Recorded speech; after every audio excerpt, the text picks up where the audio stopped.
Sanso and Okusugusu Uche Kessben 93.3 Kumasi Kessben 92.9 Accra.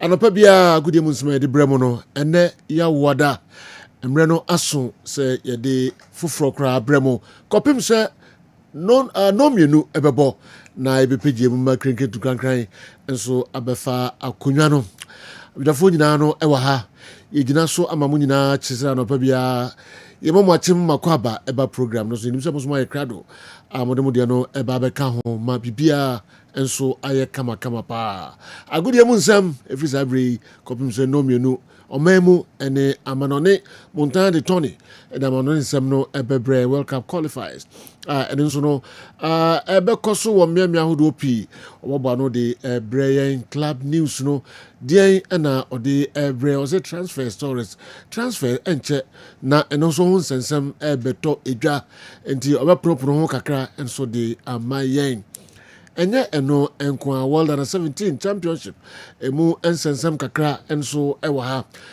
Pamcho yeba Africa na yebehwe Africa playoff no ene enyasem kitu akra Nigeria ene Gabon 4 p.m. pepe na sa game no ebeba so sanso na Cameroon ene DR Congo eno so 7 p.m. and sa games no ebeba so other continent na boaboa e World Cup e playoff no etise Awal Mohammed e de nyina enso ebebreyen Your news kakra wa Africa ni nyina na wa ba betrase na ode Brian Black Stars yakopon eyaduma ochina Japan and Korea ahobabo no Black Stars o Japan nyame yaduma ochina ni Japan ehun etisen e wo Kirin Cup no enso emu na ya be fie enso abedi yefisem P enra Kumasi Asante Kodo Vision FC obi entuma fa ball anto ni nyonko atenem. Of course your other local stories are ni nyina no ye de ebebremo Until 05515999933 05515999933 Mofa messages no emre yen. Pepancho what yanka biom enso ewo DSTV 364 Go TV channel 121 also obeti yanka live. Tony Montana Godfather Mary Mede me da CP award winner akawo masum kama kajagum me da CP yonko ye matie for ene fa kwa bani ntu fan ne hwensam a ekoso enkofo ekroso ye be hyase e the the world of boxing akuturukubo ana ye hyase e de afiri enno na beto dwa se Anthony Joshua ene Jake Paul ehwehwe ntokwa e Miami America December we ya na ye tonkran ebisa e Anthony Joshua ne promoter Eddie Hen kokoji mu nchiremu aloso on komotwetwere de eguso ekoso for now want me for instance in both December ene the real month santo kwakase no baso nemom komotwetwere de two parties ni guso a enye federal go se bibia eye confirmed da omo at the exact date eba betudwa we ene nsama e free box na so ye enso eba yemra ebebrem ha ya ene e Morocco na Africa World Cup playoffs no shase na Nigeria de omo na catch global eye and global attention set players a day before a crucial game na players na enya better so name say there asumdwa ba Nigeria for call of the striker omoko train and then a match no basunti enra the Super Eagles omo training session e course so e Morocco and amohwe e Kessben television so na Rufai Olapido doctor na oye Nigeria almost supporters nyina chairman wakasa was the president mampani one power committee na omonye nhwemu because Nigeria yekasa fasika Emma players na obi atena so oyawe say just last year mampani release kasa from players sika no efa he also omote committee na omonhwemu mienti nsema Dr. Rufai Olapido edituja. And Bola Ahmed Tinubu will need to set up a committee as it was done before we went to the World Cup some time ago. I was a member of that committee under the chairmanship of Chief Onwayang and Rotimi Amechi. I was part of that team that went to London, that went to US, that went to talk about football. And our football was doing well. MKO Abiola happened to be the first patron of the supporters club. We had late Chief Lekan Salami of the IICC in Ibadan.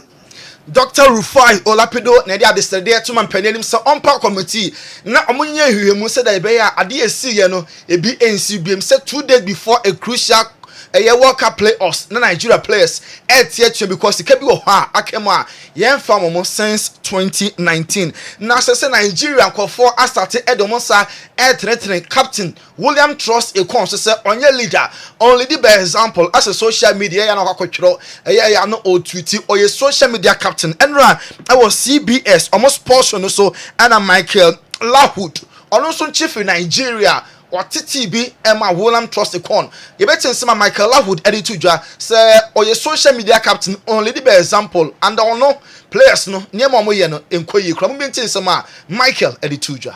And I like that you mentioned it being a potential unifying front. This team needs to be unified. They play like individuals. Mentality, can't it? But sometimes this is a team of divas. You need to have serious leadership.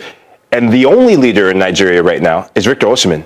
William Troost-Ekong, and I'm trying to be professional as I said this, I'll just say he hasn't stepped up as a leader, right? So he's a social media leader. He's done this. He's tweeted things. The biggest thing he's done in terms of leadership has been when they had the debacle, I think it was Libya, and they were left to sleep in the airport. He stood up. He's been in the press conferences, but on the field, he's done zero talking. He hasn't led from the back. He hasn't led with this team whatsoever. So at the end of the day, Nigeria needs to do... Papa was shown so not Troy Dini or a former Watford captain. On a Trust Ekon at a point a ball Emma Watford into him power. Also Trust Ekon on your beer.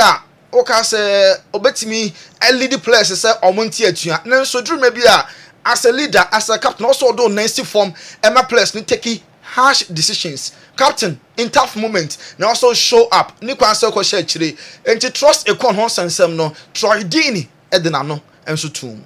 I worked with Willa Troost-Ekong at Watford. I hear your point. I don't expect him to be the one that's kicking down the doors and saying this is what's going to happen. Totally take your point to the social media point of it. I think he's a good guy. He's a good person. But in this moment, you need that nasty person. You need that one who's going to be like, no, we're not training. We're not moving. And if any one of you players do it, you're going to fall out with me. And I just think it's a real shame because it's a huge moment in the World Cup qualifying. And we're now talking about off the field stuff again. It's not the first time, not the second time, it's not even the 50th time. And that's a shame. Dini. And this answer to Jack. Oh, we know the other day to FIFA. Any craft, any Museni cancer, or more organized tournament in Kwa, any FIFA Club World Cup, yes, expansion. Now the teams Nibia Can, the countries Nibia Can, you can send on Kwa, a FIFA Juma, and send me some FIFA, any craft, Emremu, Seko World Cup playoff. Nigeria see a THM because players say, Episika, FIFA, any calf. Sunday must say, Ayo master dear, Remu, now resolve issues. But the last bit before we go to break really quickly is CAF are fall under FIFA. This has been happening since 2001. So how do FIFA now keep talking about Club World Cup, how great they are, expansions? Do your job, get onto CAF, make sure this doesn't happen, because what it does do, it puts the competition at risk. If Nigeria don't play and another team goes through, the jeopardy and the validity of your World Cup is now gone. Yeah. So make it happen, fix it. Do CAF care? No. Yeah. The answer, and if you were in charge of CAF, and if now so we say also mo fa ho say Nigeria eventually so man at the start competition nemunyam eba form ni kwan say FIFA and CAF etnase na omo de omo adwuma na say ye bo games a ni be hu omo ene Club World Cup near the teams in the countries in the Keka home. There be Nico so much Jumano as a Troy Dean near tape and in Cano. Yanko Italy, Azuris, Asoya, and then you 745 Italy airboat crucial World Cup qualifying. Ivan Gennaro, Gattuso, Akasa, Enra, training session, any other side. Of course, Nibi and our Kessben television. Or say, UEFA World Cup qualification no format no too complex. Now all the compare South America, countries no just 10. Boy ya na emusia automatically enya World Cup qualification slot. Adenti na Europe enters because countries no there. Enso so South America I say edge kakra, advantage because just 10 countries na emusia enya automatic qualification there. Ano papa we henen sema Gattuso enso ade atujwa yenko Germany aso ye say Germany henam say Manuel Neuer wa retire from national team or concentrate only on club football Emma Bayern Munich na Marc-Andre ter Stegen enso akopra next year World Cup Barcelona ter Stegen form no and shada enye papa mama for quality say goalkeeper Manuel Neuer osana adwene na next year lead Germany ma omonko World Cup you could be say ultimate at club level Leon Goretzka said possible say ne colleague our club level you be say also on national team and also Manuel Neuer he's done and dusted as a 38 it also be my baby ano well team aye Germany without him no omon ebe ya de omoma others the chance na yen respected Manuel Neuer decision wey and nsema Leon Goretzka edit to I say the second most experienced player or almost set up nimo and asudie say other young players abemu no obetimi agade omo ma almost stay our German national team no and so I am very successful. France and Brazil Shishan Kofakensie so next year in the month of March 2026 and France and Brazil at the better to Vinicius face to face with Kylian Mbappe. Yebeko India Leo Messi Ebeko India next month December now what to the say Leo Messi GOAT India tour and the greatest of all time GOAT Messi ne tour no baso na what person one Messi enya encounter in Indonesia empunimpu na mo trans didi nkomo etwa pictures no ebe cost $12,000 nipa ba ko bia o this otua $12,000 ansana when yakonya any Messi ehia one on one na madi nkomo na matimi etwa pictures ahodo $12,000 here ebi egwomu ye papa yenko FC Barca so ye life after Lewandowski and Barca first start here omo plan Lewandowski contract no ebe running out next year AC Milan led by Zlatan omo pesa omo de Zlatan omo de Robert Lewandowski eba no bebo ema AC Milan na Lewandowski as at now onya take decision say the contract no obe extend and na extend mum say all corner there Barcelona Hurricane crash on Hurricane said yeah or baby to me with my bema and na bema bit me etodo ma oba no yes Barcelona falling so much in love with Hurricane so omunya na womo epe brutal because Hurricane be perfect fit ediama Barcelona womo system no yenwura mu Arsenal so yeah Arsenal favorite Premier League no womo so Champions League obi ho a want me assure David Raya Arsenal any Spain goalkeeper or say ampa more target say afu league no omo enso ebetimi age winning the title is something nobody will say. No, it's something that of course we are Arsenal and we want to win the Premier League. Of course we want to win everything, that's why we play for Arsenal, but it's something that is too far. We are only 10-11 games in the season and it's too far to think ahead. We just have to think game by game and day by day, and we will see where we are in May. Okay, winning the title it's a league only 11 games anyabo May and he be declared champion. More to go. Arsenal focus on one match at a time, one after the other. Name more target pass a full Premier League no wamo enso ebetimi age Arsenal say first pair of fans David Raya ana returning kano yanko Brazil aswe ye almost prepare for Falcons here omo Senegal and Tunisia ebebo Andre Santos Chelsea and Brazil omo a player you could be saying say as a club level more so many Brazilians you won't say Chelsea and William Estavao Pedro Neto so ama Chelsea ne bona kwakoye fo ediama mo ana no so say Chelsea ne bono aye fo ediama mo na Chelsea fifi hono obo Caicedo and Enzo Maresca enso abaso ye papa mo bi nti nsem a Andre Santos editujwa. So we are so happy to be together there. So we know Chelsea have a long history with Brazilian players, and now we are there. So we are so happy and we try enjoy every day. So I think our relationship is so good. And I'm so happy to be here with Estevão and Andre Santos and Kano to chair Emma manager no about Chelsea midfielders Caicedo Dimunti Mino on Bonabasopa the Enzo Fernandez at the Soso and Sana the Brazilian colleagues or the Woody and so air to yourself with Chelsea for air tries every single competition trophies do and so able team at Jeremy from Pomopra Oguso or recover. You heard him say after international break, na wa ben so betimi ababo ade ama Liverpool. Say ball by Liverpool no. Wa ma me hepo, wa me England chrome wo. Nenso the ball Liverpool say odem beje titles ahodo, not just one title. A series of titles no person or the Liverpool edge very ambitious target. And a Jeremy Frimpong was setting ade ama ne ho any Liverpool Football Club wa bra ono enso esini prano enso ebeko. Now Liverpool omo left back Andy Robertson next year now on the contract running out. That's why continue in Chiana Echo of Scotland. Yes, it is a Scotland. I'm a club Celtic show so much interest on more.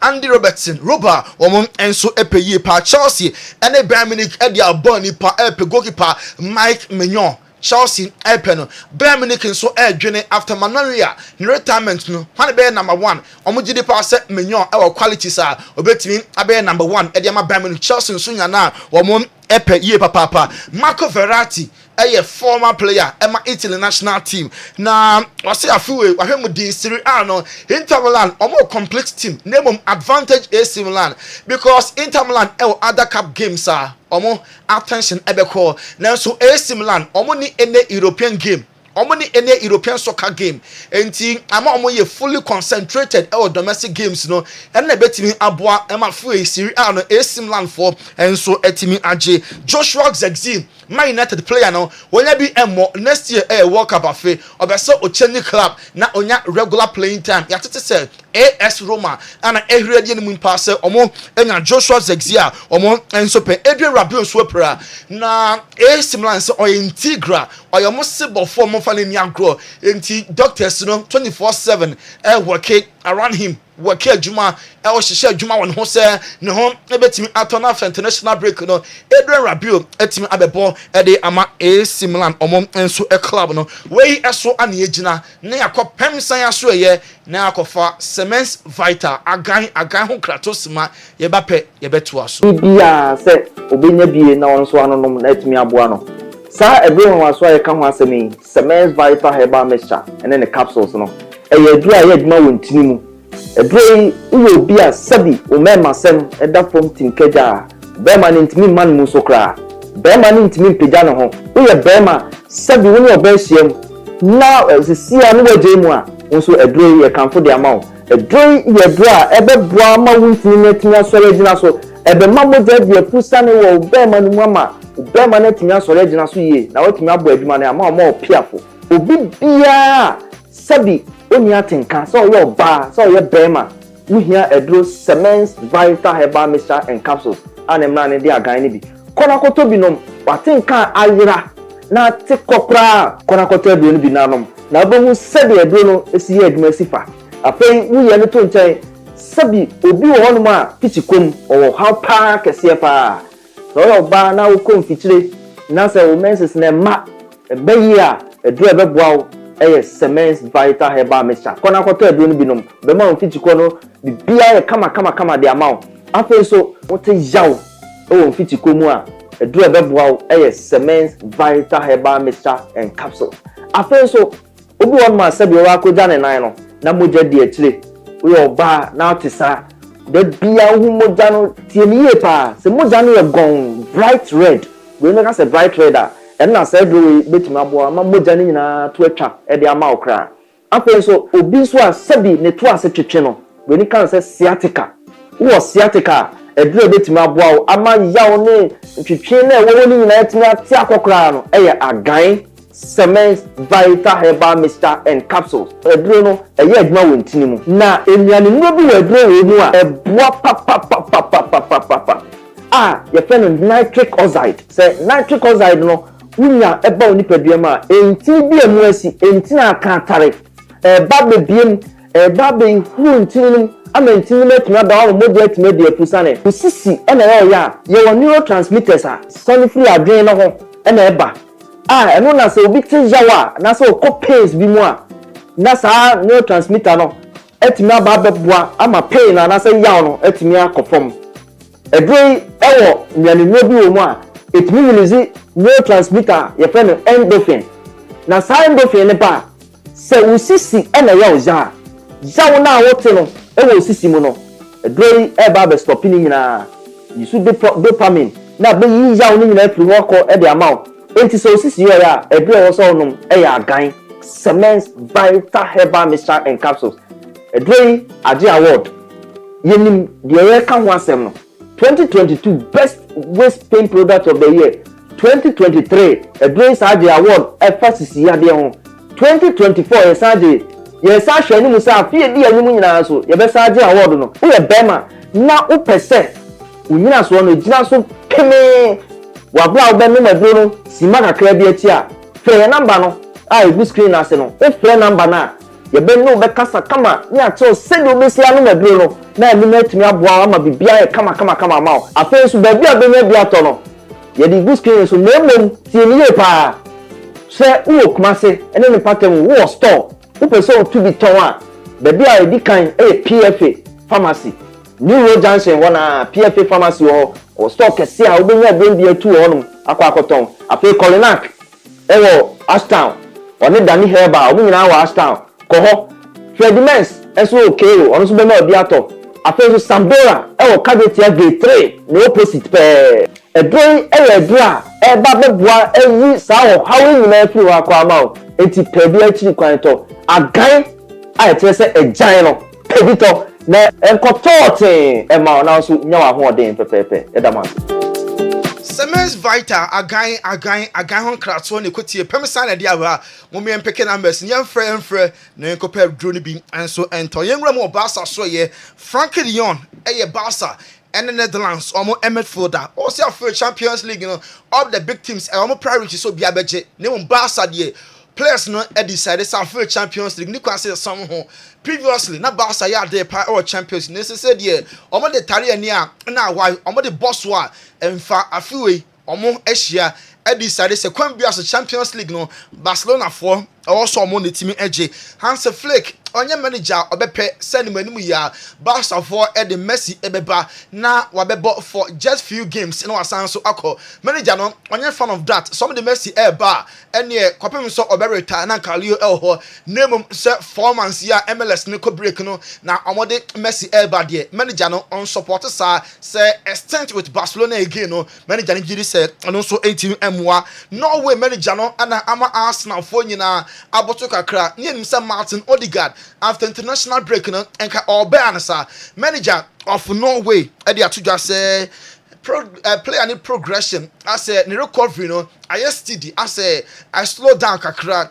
enti enya likely say after international break no Martin Odegaard ye be hu no say obo e dey ama Arsenal just say e kakra ana bibi hu bi si efrimre ya ekọ ansa na boy no atimi return animu ya Mikel Arteta contract as Arsenal manager na just 18 months na besi na yenyante ho popoye bia say Arsenal for per say omo extend the contract of the manager 18 months aka no for PGD pass enough say manager no betimi pay attention e wo league here omo dasro and Champions League here omo eguso a omo win match second no as the contract talks no ebema loss of concentration about Mikel Arteta contract extension no Arsenal for I take a key notice name ama manager no ye na juma Michael Olise Bayern Munich player France baller no akasa even say the toughest opponent and why not we share so many great defenders name ba ko a best gun out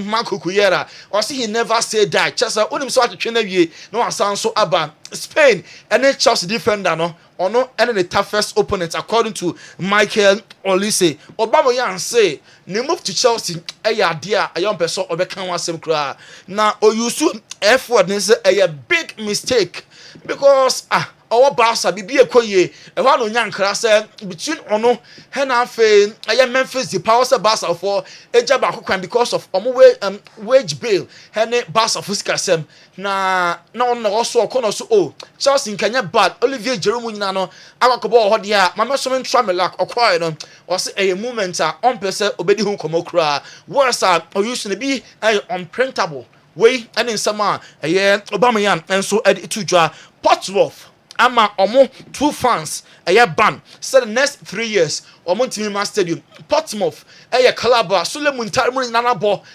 amomo penyon Kevin Prince what ni pam yenu ya mo hwe omo yi omo nye apostle na so omo dress say omo stewards omo police na omo rest stadium no mu free ekohwe game na etwote ya yache omo for infamians some of them subamboni edi no mo nya apostle na mo so nya police nti for 3 years omo entimi emehwe home games ema Portsmouth omo club no Andres Christensen Chelsea player that Obama Barcelona after international break in 2 weeks time now Barcelona and Chelsea but also no or also follow Chelsea because Chelsea man the platform or my one growth for point or also follow games Chelsea but on to me trying so obe facing the former club in the UEFA Champions League. They did chat to John Barnes or say well Estava no be about Barcelona akoda no onye hu onye hwe wonya 10 good games keke young players na omoba na Jadon Sancho mu nyina no obetimi do my example say na future no bright na so ne no mo wo yenya akoda no ho mere ne kwase rush no ma ne din ahodo na player no ongroye na be better player we any futu John Barnes the amobia Godfather Roma kwa for close nsem no maybe ma crazy we obepeja mu na akoto aso akire ho Tony Montana. All right. You better ask more messages no Emranfa the odi abetu dwani nyina 0551599933 nikodin komo kakra ba eba e be foreign stories no mu de amamo otwa herbal powder oyiba etze sejo radi nyankopon ku sohwa me okay me entunga sejo ma me na wasi anopa isu bi dani de nyina akwanya sonko a ya wode ma me filikasi so na yedi enupa free divine hope herbal center ebre etiefo ene ahwefo ma memfa nchi mu den so ema ahwefo ne etiefo nyina free divine hope herbal center empanyifo nyina yaso ye kese no ewu kumase ha makru abusuakuru ajanshin kumase makru abusuakuru ajanshin ye kro no ma francho kwan so makru ho ena aso ye kese no ne ye ka divine hope herbal center yani yakofa din aduru ayato din otwea heba pada aba na otwea heba pada no eyesei enete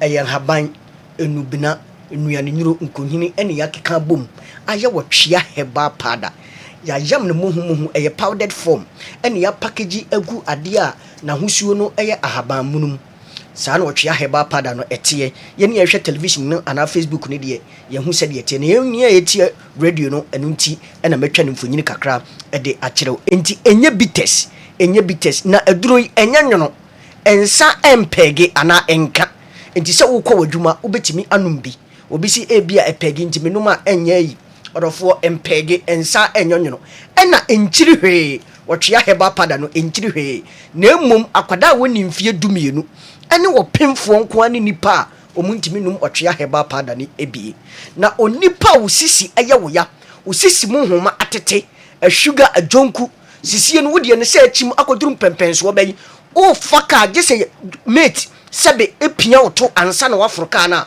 waduru a wohia aye wotwea heba pada na wonya wotwea heba pada na de wohia aye warm water ana ensuo de no anopate baako gum mame na no mame anwumre toaso na sate baako egum num toaso saa anopa baako anwumre baako acha ye na wotwe miensa sisi yade a atena wo so acha mfie bebre ne befiri so no agina brane sabo de nanam yade ne kofa baaye sabo de ne sebi eye nyini na akofa sisi yade na ba obi wo se eye abusua yade ye nyamfie aduana num ana mfie aduonum ani ye sisi ahyase ye echim da bia me se we nya japade ye di gyanchirima odofo pe wotwea heba pada ne bi na wo so anunum bi na gina brane abra sisi yade atena wo so sisi yade ne efiri wo so no na mwanya ahoden surunku bi se oba ana bema orofo wo de ne ye koko o pusa wani koko wo yafunu ebom koko ama sɛbe wogya wo nan na wokɔkɔbɔ no atwe aba wobɛhu sɛ sɛbe ɛmogya kakra wɔ sɛbe agyanan na wokɔ no mu wadwale awie no especially wadwale nsuo nwunu no wobɛhu sɛ woti wo ho na wodwi wo ho ɛyɛ koko nsuo no bia waduru a wohia yɛ wɔtwe aheba pada koko ama maman no agye ntini no abɔ so ama mogya nya kwan ni afiri sane ye ɛnkɔ sɛbe nipadua akwa ani mu ɔrɔfo waduru a wohia yɛ wɔtwe aheba pada ebetwe afantinim ɛyi amama bi a asisi wɔ ntini no ama wo ntini no ada hɔ ama mogya nya kwan de afiri sane ɛwɔ nipadua nim koko wodi na gu widie ma brante wo ntimi ngoro ho ɛwɔ compound house ababawa sɛbi koko na agye wani mabɔ so wantwi pon so ntimi mpie aduro ne yɛ wɔtwe aheba pada numbers ne na gu screens ne so no wonya wɔtwe aheba pada ne bia frɛ me wo se de no aduru mpɛmpɛn so a ɛti memi koko no asisi me memi koko no sɛbi me gya me na nam kokɔbɔ otwe aba memi koko no dware na me ho yɛ me hene ɛkwan bɛ na memfa so no ne yɛnya adagye ne nkyerɛw ɛkwan a bɛ no wɔtwe aheba pada no acha yɛ na wɔtwe miɛnsa de ho firi koko ho ne gyina brane sɛ wɔba ana bɛma woyɛ bɛma na koko yadeɛ ana sisi yadeɛ bɛtena wo so cha acha yɛ mfie mienu no anya guy name ɛwɔ ma no ho Mr 2 minutes bɛma deɛ ukosini anim apem na pem ko anim wobɛpem akɔ anim yɛ na abra sisi yadeɛ tete wo ana koko tete wo dia wɔtwe aheba pada ɛna wohia ɔdɔfo wo deɛ ne yɛ sciatica otu asintini besi wo nantu no etwen eye wo ya wo je wo ho a enye saa sciatic nerve na sebe eda wo to ase ho no ɛho na etwetwen sebe eye a meka se nerves no acompress saa nerves no ana se veins no ade yaw bi abegya sebe wo to ase ho ɛno na wunya wo twea heba pada yi bia de wo hia ye wo nsuo de no anopa baako anwumre baako acha ye na wo twe miensa wo bede wo ho afiri sciatic ayade no ho ne wagina brane obi tena se a no wo sole a no wo tu ahwe wo se mensa ye titiriti menan aye titiriti orofo aduro ne ye wɔtwe aheba pada ebe nya kwan atwie fa wuntini ni ahodo ni mu nyina ama wo so wagye ho afiri sciatic ayade a etetew obi wo pressure obi wo diabetes wo hia wɔtwe aheba pada no munro na doctor de ama no na emom wo frɛ ya wo se me manom pressure aduro no bɛbro bɛmfie bɛdu enso still me hu ade bia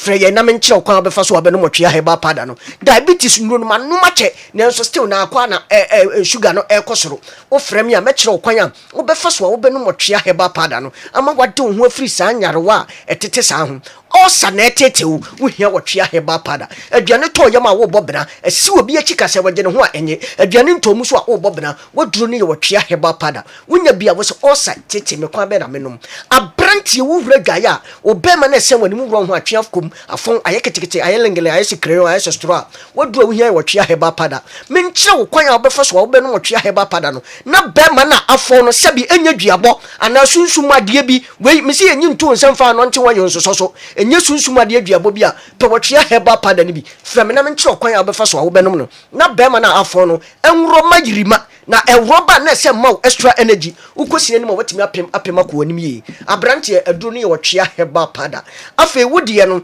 wo ya abrante okoda acha yesima aduasa wo sole badwonso ade ebechi ne obi adwonso beburu bempredu adai dunso twan ho aka orofo odunso a wo chema nsa na wo de no aba wo de na duru pempenso aye de rubber ato be manim wo duru wo hia ye wotwe aheba pada wo se medie no prostrate no wo hawa ba ho ya to me rubber medie no medwonso a me chema nsa na aba ma dwonso awie no metese bia kama ya ase me koda me dwonso beburu be mpredu ye benya adaje a kire kwan a wo pendo mo twe aheba pada no apre wonya prostrate mu nsunsuaso wo tihie bia nya stroke da fam ne fa adwodwo pe wotwe aheba pada ni bi box no ehemu 50 eye 500 Ghana cedi unya wotwe aheba pada ne bia ye benya dade ne nya kire kwan a obefa so a wo be no wotwe aheba pada na wo de hye na de ne ho afiri stroke yade no sasabrofo no mompe wotwe aheba pada ne bi takuradefo enko emensa ubenya bi nimdie pharmacy e wo takurade ubenya bi Queen Bobone e wo Madina Race Junction enkran Kessben FM enkran ubenya bi e wo ho La Paz Angel TV hono ubenya otwe aheba pada ne bi ato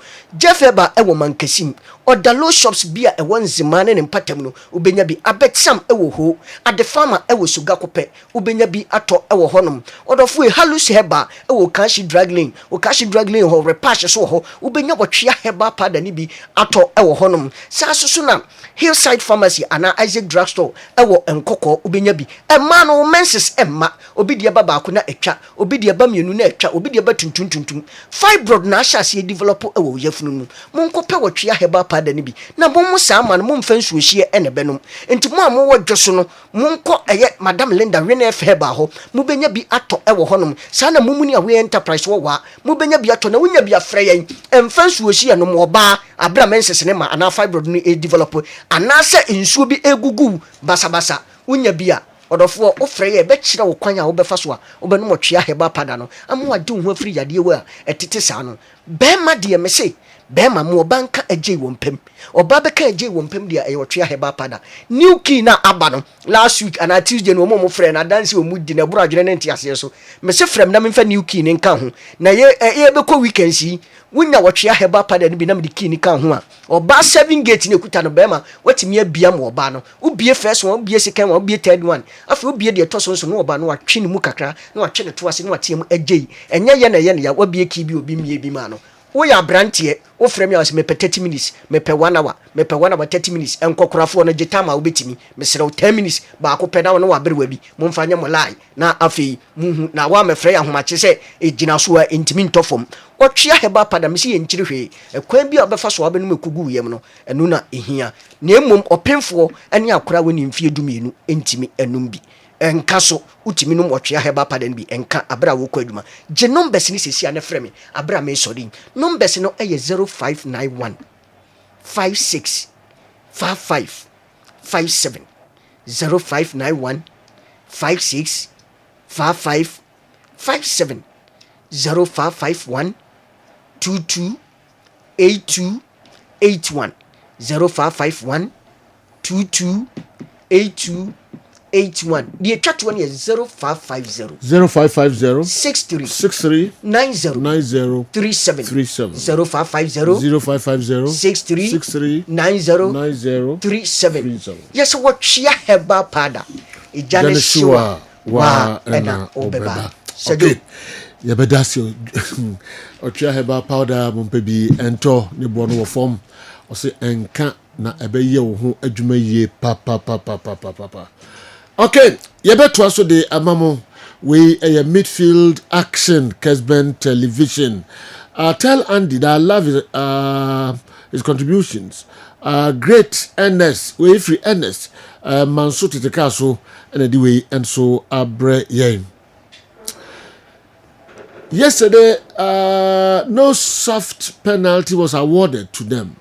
Without a soft penalty, you cannot win games. Nigeria and Ghana are same. I want the Nigerian player to take any amount from them, and because this is their right. This is their right time. All right. Tom, and anyway, and so a free Senfi the Breyen. Joe and your cabinet minister say, you guys are doing a fantastic job. I understand that Manchester United and Liverpool are rivals in England. I want you and your members to explain to me what caused them to be rivals. Fabra Nyamiyad Mochina na Yinchichimwa Grandfama Lazio, all the way from Kintampo. You check Kintampo for and so Enyina and Anopay.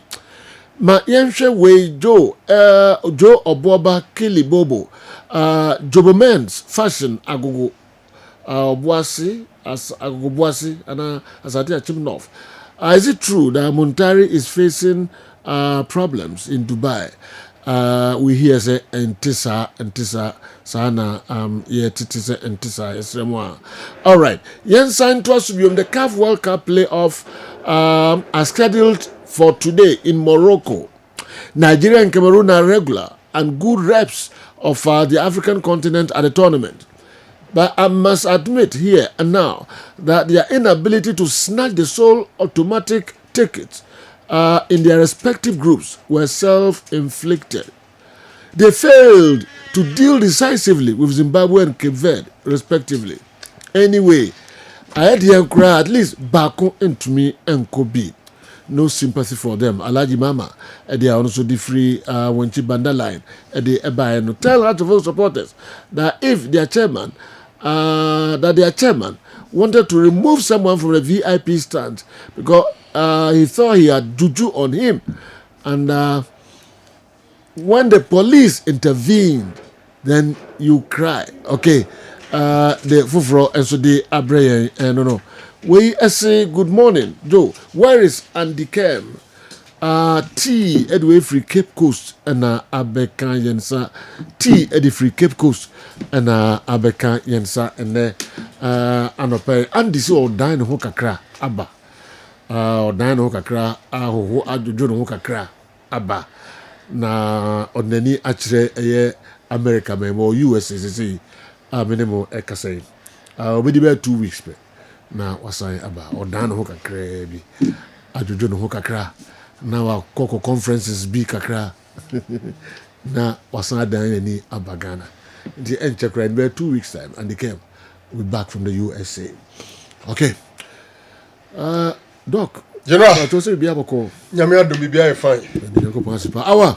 Yeah. Nyame adum say you. Woni nya na. Debi. Nya se mani. Ko we ready I said we do need see paper no so no. A problem. This was the first time. To the beer. To the beer. It was there be me site there pa. I said was here do tea akwasa dey. Surprise you.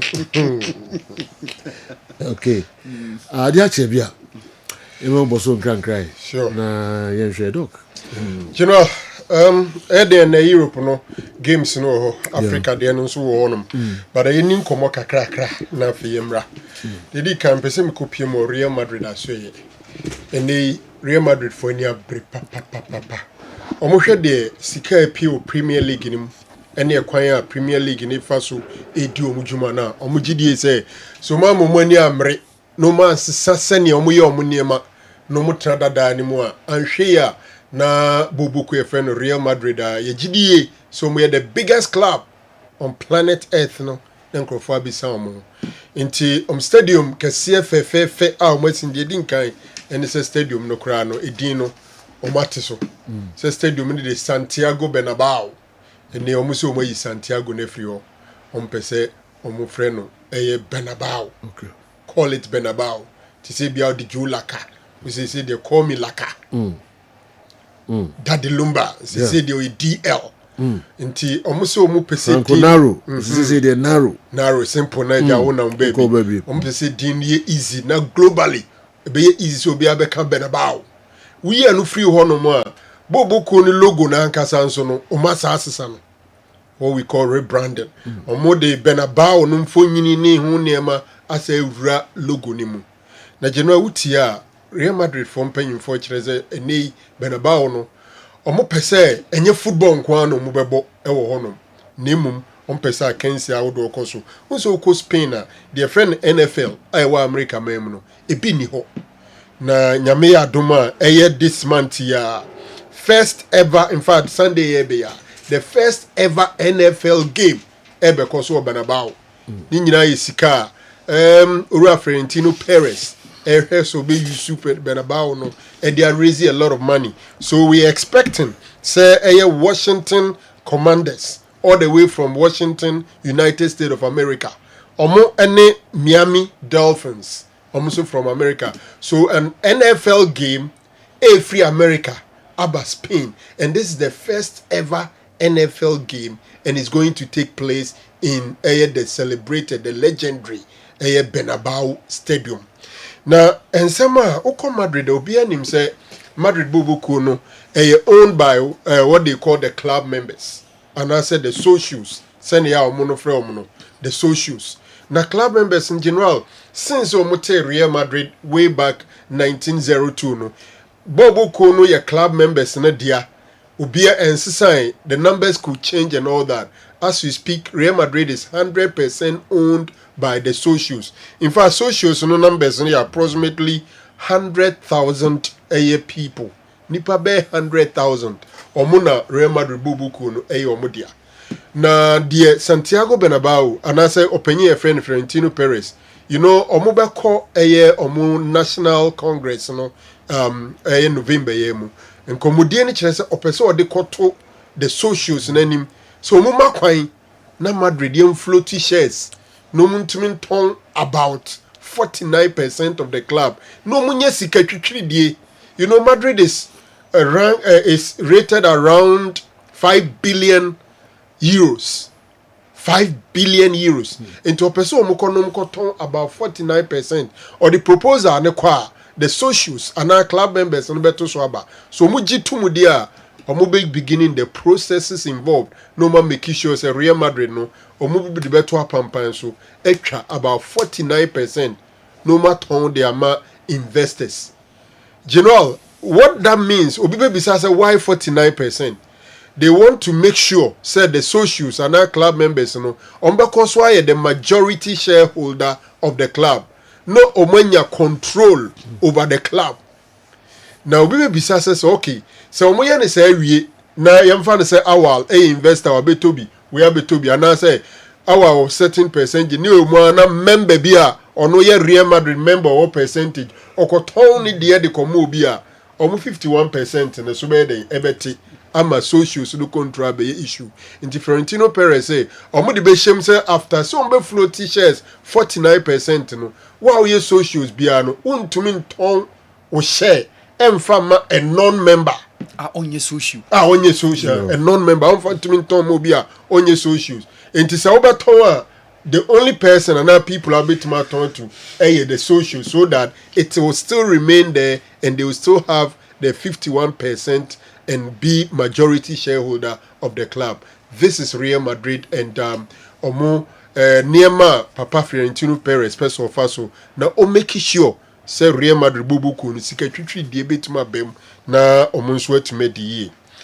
General international break ni mu na David Raya o Arsenal goalkeeper odin sem kakra ko tidwa say kianeke afidie the besi Arsenal beje Premier League no mo hwe ni mu se on beje Champions League na ka ho yenim Arsenal more in recent times any acquire oma flatter to deceive like obi abenya rehye say Arsenal ebeje league pape ko akuri ase na omo ntumi anye since 2004 some 21 years down the line Arsenal has never won the league and bebrejidi say e brenu nie ye ka say points that on a second place Man City Premier League in about 4 points and it is City chasing them with the beast Erling Haaland scoring from all angles. Is it an easy battle? Arsenal say David Raya say Kaneke or Mubeji. My dream, I'm still convinced they still have the ability, the capability and everything to win the league because they have squad depth. Will Arsenal win the Champions League? Another difficult one. A trophy they have never won. The closest they came was 2006 when they were defeated by FC Barcelona. And I think last season they were in the semi-final. And Sebi Tima Odru final. Odru semi-final. Not next season or Bobo World no so begia. Untumin kase wo ganenum. Anaza nkeka. But general, Osha competition for the Premier League, for me as it stands, Man City is the main competitor. Liverpool, the whole of last season, Liverpool lost 4 games. Already, they've lost some 5 games. Into Liverpool, for me, and yes, so much of competitor. And the Arsenal here in the last season, so we the same thing now with the current form of Liverpool. It means Arsenal will announce it, but they are bigger competitors in the Champions League. Currently, if you ask me, I think say team Bayern Munich, International, and of course ever present Real Madrid, and probably Barcelona and Man City are major competitors, and I say even favorite over Arsenal. But hey, if you are playing this way in England, untumi rule out the possibility of winning the Champions League. Inti yebefano in common say a good a year or din any ato so why. General, the build Kuwakra Takesi pa Germany. On the other two as Manchester United in penning for any rare friend who he Mendes. Asha see Dinkomo, then Komodini and say Omope Karim Adiemi from Borussia Dortmund. Say Omeboa Manchester United Bobukuno. And common who know I shada anyami because Manchester penning for no enra and in Rechi ebito just say Omohwe the echo team no more madwem say getting a Champions League slot is doable. Ni say nti on pese omo backe Ruben Amorim in the January transfer. In fact, omo say about 110 million sterling. On person mudima Amorim. Say Uncle Jamanso na Uncle Pe players in South America. Say the beya umbetimi aqua Champions League next season. Na Karim Adeyemi position no ni Adeyemi wa kakra. His share Dortmund currently they also play the same formation as Manchester United, the 3-4-2-1. And 2-1 no, omo behind the leading attacker no, no be double number 10 no, on the left side. Currently, baby amadwem say Manchester United is not lacking so much because players are mobetuma ball hono bebre. And Matthias Cunha is there. And Mbuemo could also play there. You also have Bruno Fernandez so also releasing every number 8 and so betumabo and Amad Diallo could also play there. And it seems in your position at United like it so much. But shepa a beer na ohunu se Cunha per current formation in the Obono is the only person there. Is Karim Adeyemi better than Cunha? Is a difficult one moving from Dortmund. Meaning Dortmund players be bria. They play well in Dortmund. They move out of Borussia Dortmund. Now be ya semfufro. Another komo ekoso eye Conor Gallagher. Unse Kobe Menu aka and obianim say Opeso Free United because Kobe wants to go to the World Cup. And then Bruno Fernandez and a direct competitor, the captain and the most influential player in the team. Inti Kobe adwene say need the emfa. Obenya aida so mbeton ama say Uncle Loan. And the United do many ahwe Atletico Madrid. So mo kofa Conor Gallagher edenaba. If you ask me between Conor Gallagher and Adeyemi, I think United needs Conor Gallagher in that position more than Karim Adeyemi because either say number 8 or number 6 for Conor Gallagher is an area you can't be too sure of say Casemiro. The age and in injury records or be consistent at the amount. So if you need a backup, I think it's that position, and I will be here a backup. And so General Mide, I know every honma. Come away no. I had drink a crap. Obeka enra, and I'm be say a brandy and a day N'Golo Kante. Oh, Debbie. Obeka say N'Golo Kante. Jema. The American kwan yire dim fie dunum 50-year-old woman and N'Golo Kante married to. And I think I made a statement say I think he's the professional footballer or the oldest wife. Like a professional active footballer. Ne yire se benim fie kwa enimu. Ono ye 34 and an yire 50. Na em se jema meka nsem no na maami bi etie me wababo ntia be kasa kakra maami e friend Risako Miola we 57 years Japan ni ba 57 say ni kunu nya abobo ni kunu no 58 years 58 Wow, okay. The oldest professional footballer in the world now. Okay. He's Kazuyoshi Miyola. Wow. Omuta friend King Kazu.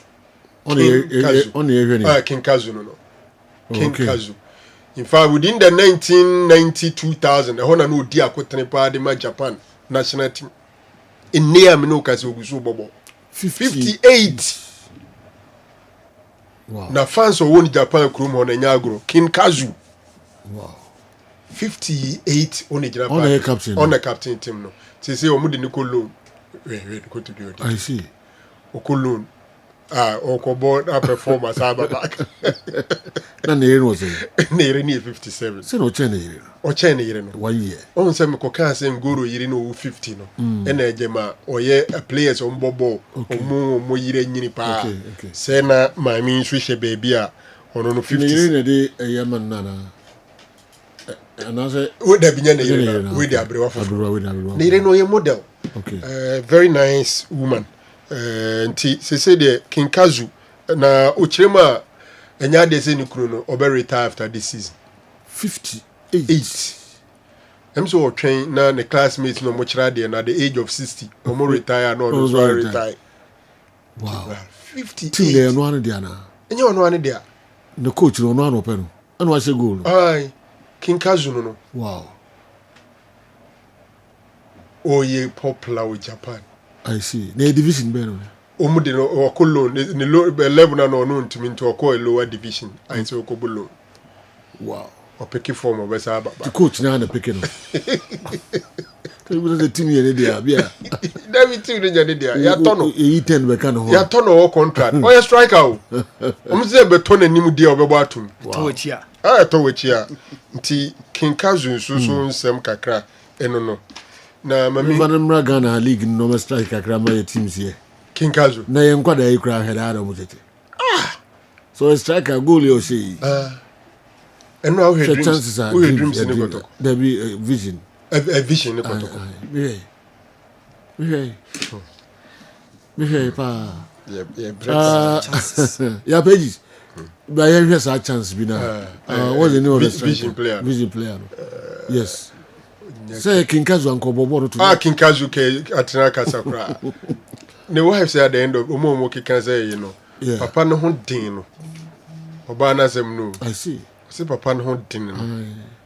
Enya days or retires this year. Wow. Na say so ho dey na so park so dey. Say ni oba na nim ni kura ho den. Okay. Penyin say si kire 3 kuku ma ni tene da je set kirema. I see. So na around that age, you know, I am a direct you. 58 for now. Yeah, around that age, you know. 50, 55. Between 50. Why are man for so I dream 60. 18 to 25 for no more. To see greater than I was say. I'm on the I'm the new say. I see. Na around that age, you know. Don't joke with them. We know you want mother young girls na. No, a man was so what would you do? Mama Jedi no. Debbie, say we age no. We show experience and answer it. We are strong, papa. Experience no self no we show na. Yeah. We are naturally strong. Do who's on them wanna be when you 50, 60 something like don't underrate them. Because Genesis one year. But Pampalupa. I don't know. My name was 58. Oh, this is Jumano. I was thinking Kazu what? Yes. Then 4 Mundi Agrocra. I see. Aye. And because I'm not matching them, I must one away slow. Pages one out the brem somewhere. Okay. It's coming no Maya. Okay. With them, there chance be a vision striker. I could bot to me. All right. The Yakin Kazu or a league no more. Tiano pedia a football day, mamma. I will do so. They also say no. It will be almost as a Dean was so cry if he's almost crying disappointed. Yeah, there is a chance. Mama watch Kessben television. No, I can't keep her. I can't keep her.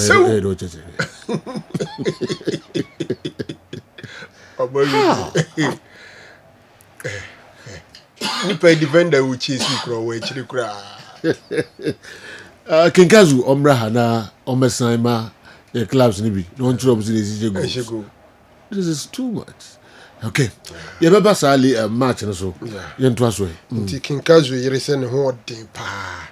To more madrium say King ever retire at the end of the season. No way.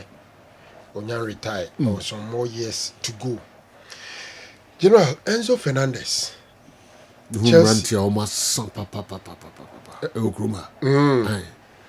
Well, 40 crowd nine was san.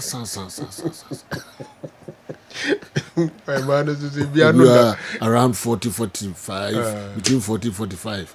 Okay. Almost san. Kruma man, if this one on that.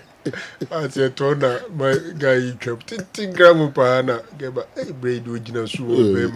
If you remember, you need you any how? When you need it on Keja and cousin. So, Branson in the maker. I'll call her. Hey, I said, Bende. Oh, this is what to our bossing across now. What imagine as well. Speed be about to our bossing.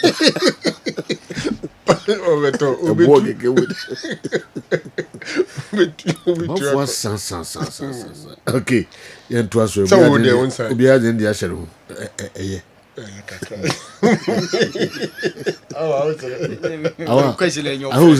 I was in fire. There be unfair.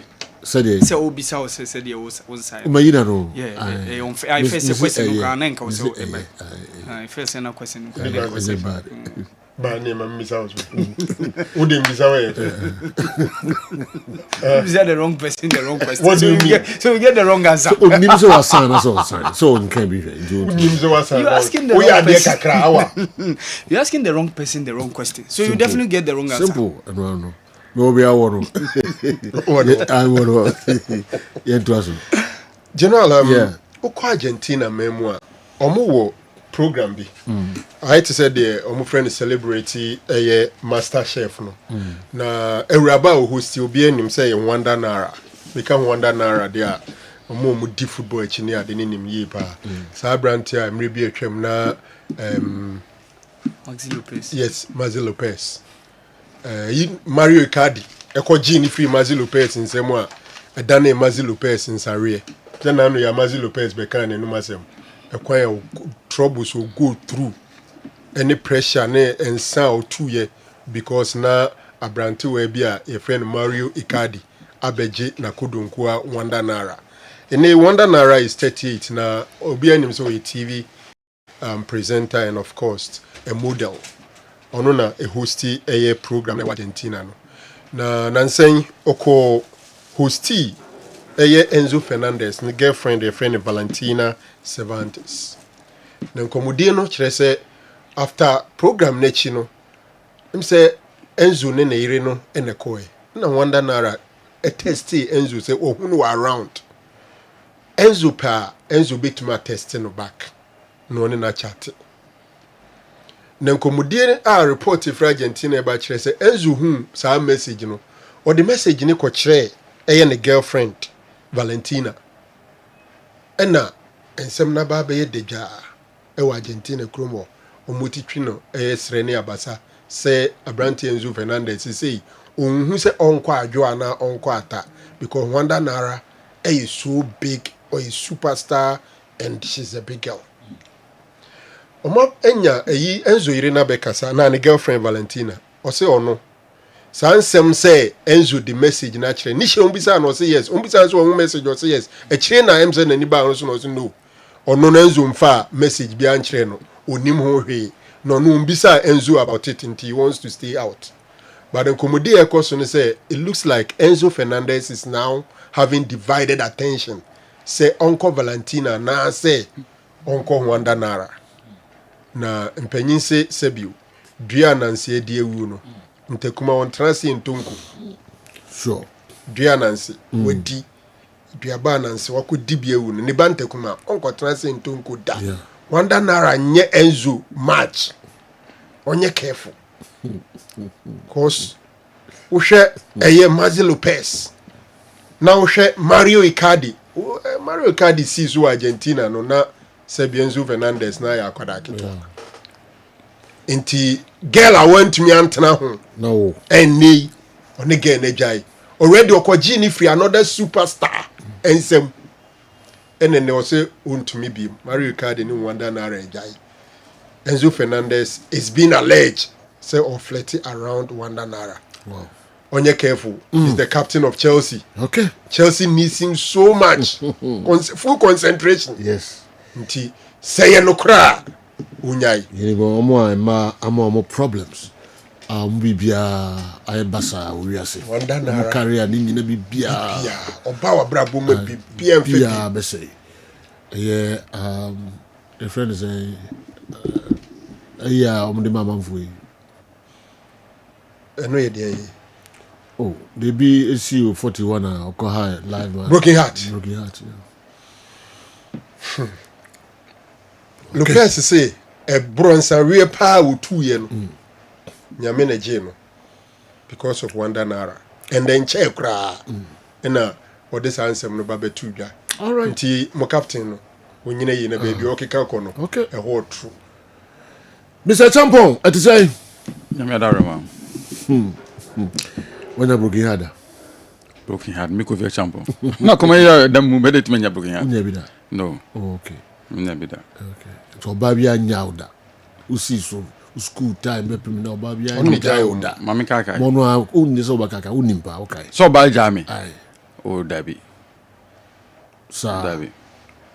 Okay. A mum saw baby, I will penny power when you're there and leave you to me.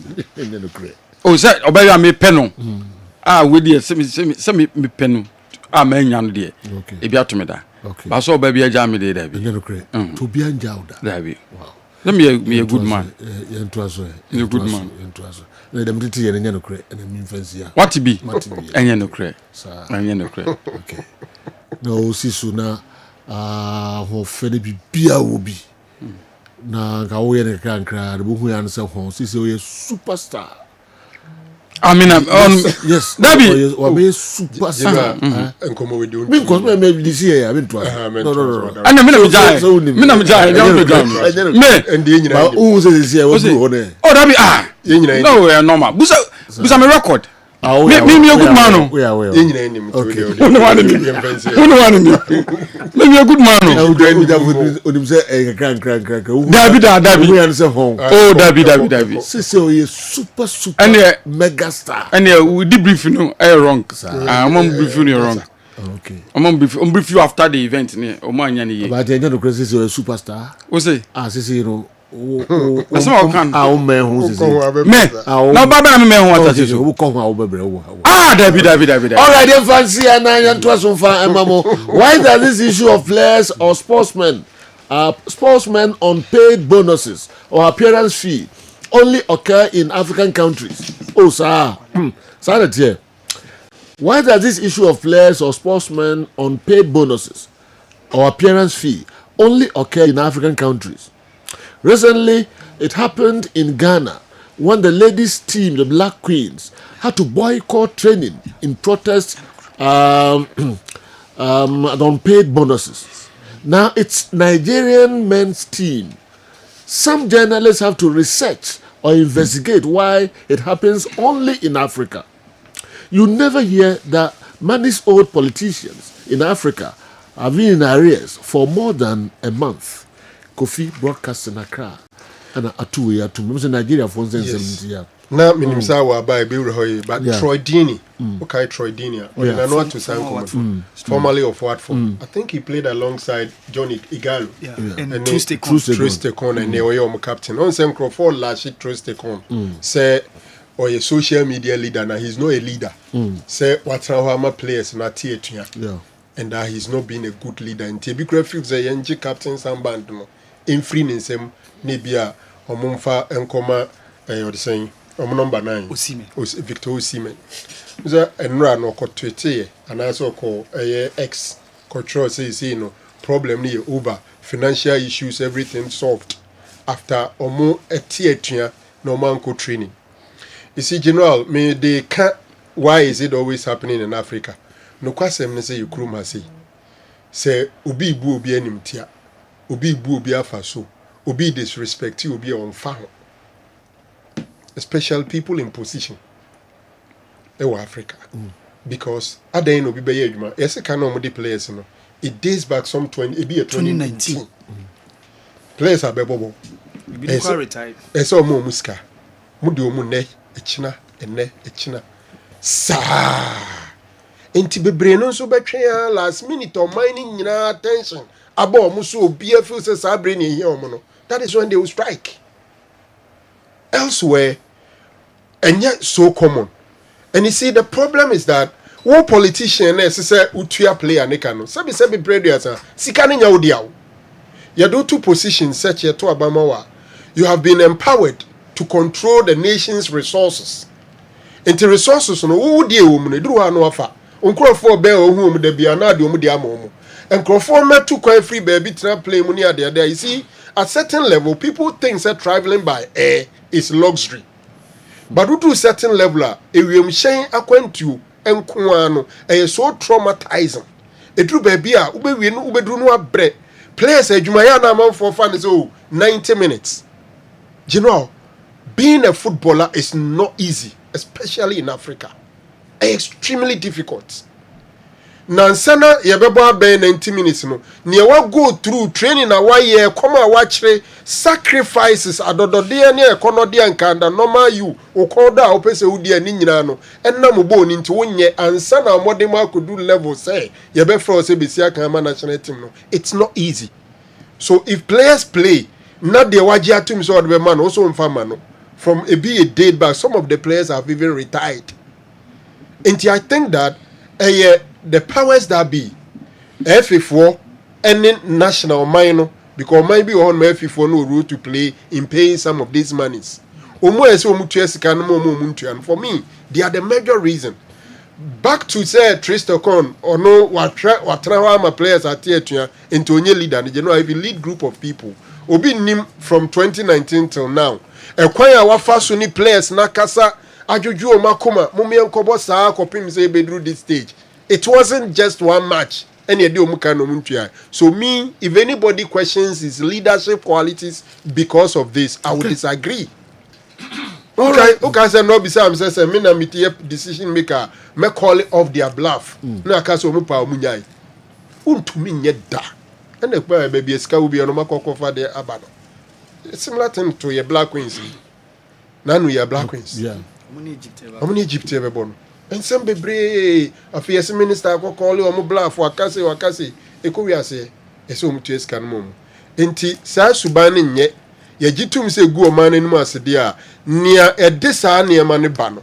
Eno na ese ehwetu ase. Okay. Na emum nye suban no. Because that is a reaction to somebody's inaction. I'm now say messaging from Osaka. Okay, Obi from Japan. I said that's right. Kenkazu plays Atletico Suzuka, 4th division. He started playing professionally from 1986. Oh, Santos, Brazil. Yeah, he has a pretty big fan base here in Japan. Okay, and he now say. That's for this message from Osaka, Japan. Ghana, ever born, I had more chino. Baby, will be a cheer up. Yeah. On the crowd bank. Okay. So, Ghana will be playing at Nagoya. Uncle, I think Nagoya near Osaka there. Okay. Uncle.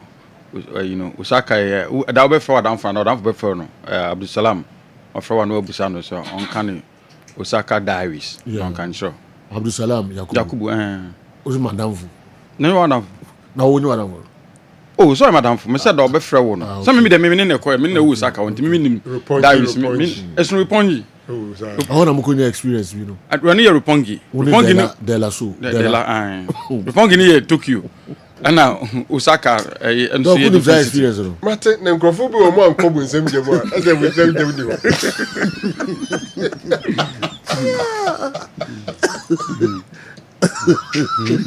Actually, the last you love it. But the men crossing the new. I see me tomorrow. I'm going to say, no more say to me. The loud home I have a sale. I don't know so semi. No so semi. And them said the way you grow. Minkai, I think maybe 2015 or 2016. Minkai, but the loud home I have a sale. Why is here? You come. My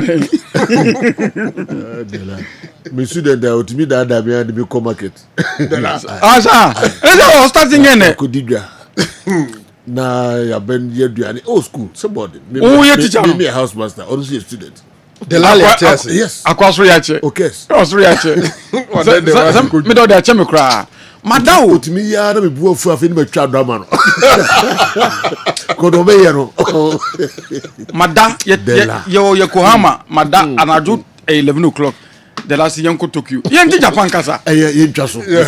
So, we so cover badia. You be go we be movie. David. Okay, na me can say so. I come for so an episode seminar maker. Element start. You Martin. Let's say we be movie here.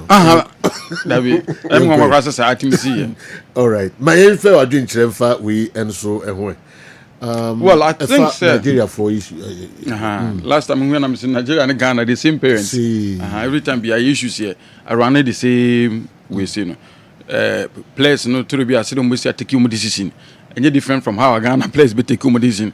How no willing to sell be 2 years ago. No NFF official no ho ne sika no sad aba ne da ho na ka so ntua baka so ntua. No. It doesn't happen. Or no minister or no person call World Cup. So no ne sika no enie so ntua mo no mo bonhye na baka so ntua. The two baby a wo twa fa no. You yana ho na yana asem no. It's easy. Oh no, your own surfaces are easy for you to draw any conclusions. No, they can be. First of all, I do not think say factually even correct. Say only African countries. It happens. I think the president. Other part of the world. They're not necessarily. Okay. I think it be say. Oh no, but Nigeria, no. I think it was be unfortunate. Me, my understanding, I think a bit different from as I said, Dr. Frank Ekano. My understanding was that they were negotiating for this special qualifiers. No? Nigeria, World Cup qualifier, winning bonus is $10,000. Yo, match back no winning $10,000. Nigeria. Okay. Now, difference is course match we see, you know, and say we need a special qualifiers into $30,000 per match. Maybe $30,000 per match. That was the standoff. That is me information. So any areas because you from 2019. No, no, that was not the standoff. Okay. The bone of contention on the Munye training, you know, prior to match no more or chance say some match with your mobile $30,000 instead of the usual $10,000 winning bonus. No, ne pay for sabe could do you for $30,000 he. Mbo match be 10,000. Na mokra no 10,000 mo tuatua bi wo ha still na no jo o mantimi an qualify. Indika won pode to so eka matches am boy na mo gi $10,000 no. So no inti was officials were say okay mo gi sa $10,000 no. No we bit my yama mo ne say against Gabon. Some she go bia e ba ma mo $30,000. Jo mbo what me chance against Gabon no mbo no. Omonje sa $10,000 winning bonus, but each goal be na on bet extra $30,000 account na monche. Ti sa mo share 3 goals, sa mo sa nya $90,000 account. Mo share 5 goals, mo nya $150,000 account na match. Na them playoff no dem be share in the final no.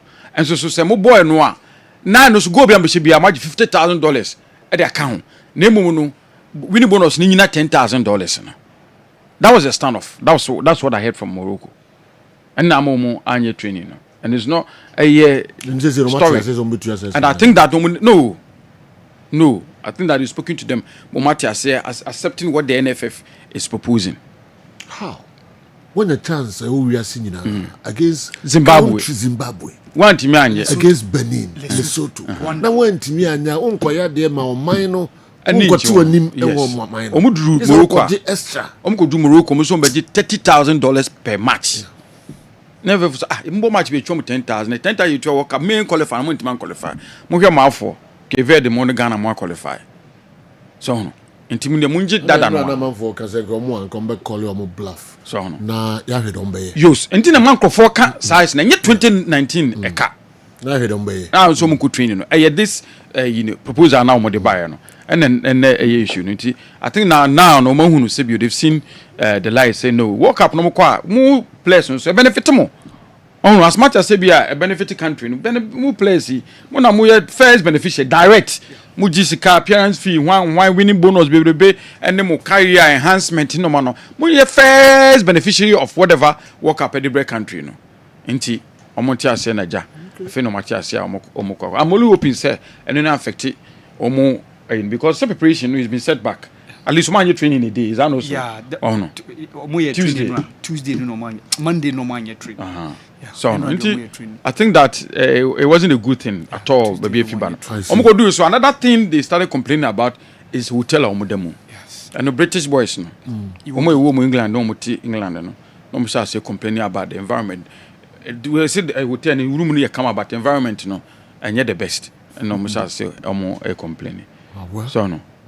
As it's over 10 years. Few days. But this one now, it go beyond the NFF. So we can't organize it. Yeah. And I do monaba. Until the players are supposed to understand certain things and do no mumbo. How many days now would you? If them are facilities are only no manoma UK there, I think that is so much here. Every time we are the one who hold the neck of the NFF and NFF now. Well. Atia Abednego the way for Summer Boys Zongo, please go and watch the Summertex All Blacks highlights. A player got a ball in the 16-yard box with no goalkeeper, but he shot side post. Though 6-yard box.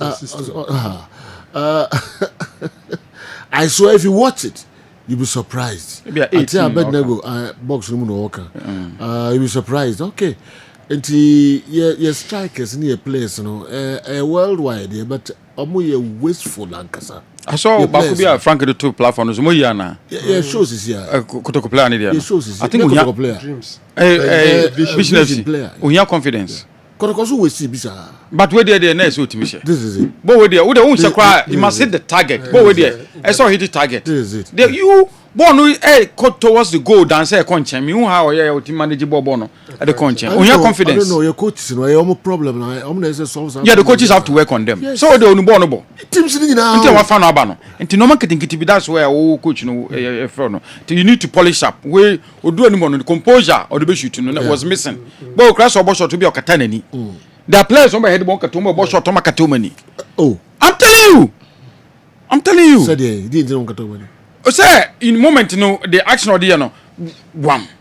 Heading credit about 80% of Ekatomani. Only your targets maybe are over pinball.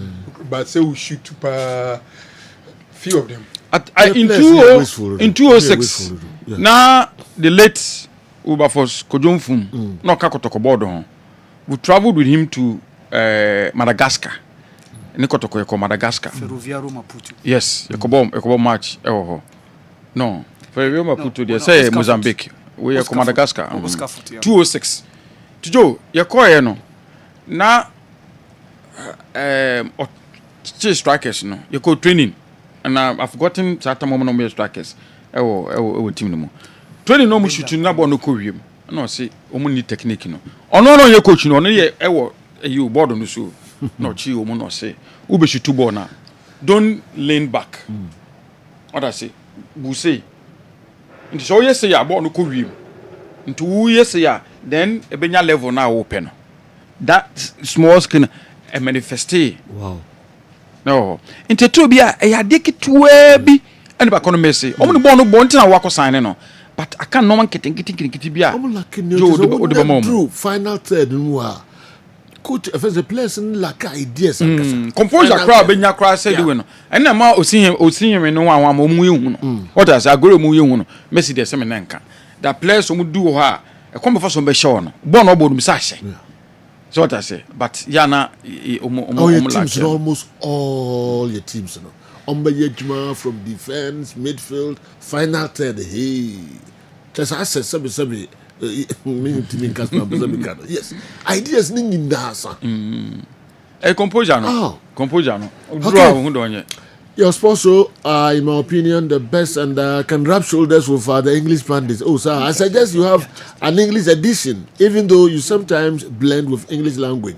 Okay, Isaac, Mati, Edway, Ifri, Ayikuma, Accra, and Abreye. Hey, Achitu can be so economical of the truth, Pao.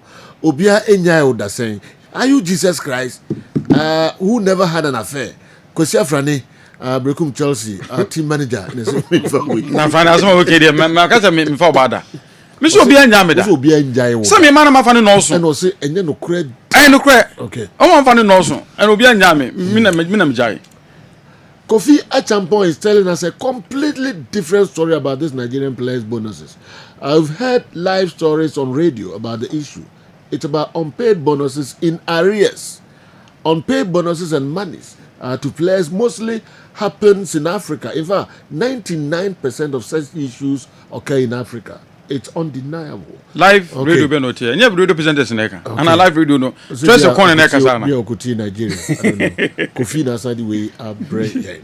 All right, Joe. Good morning to you and your crew for the Super Eagles. It's all bonuses, not special bonuses.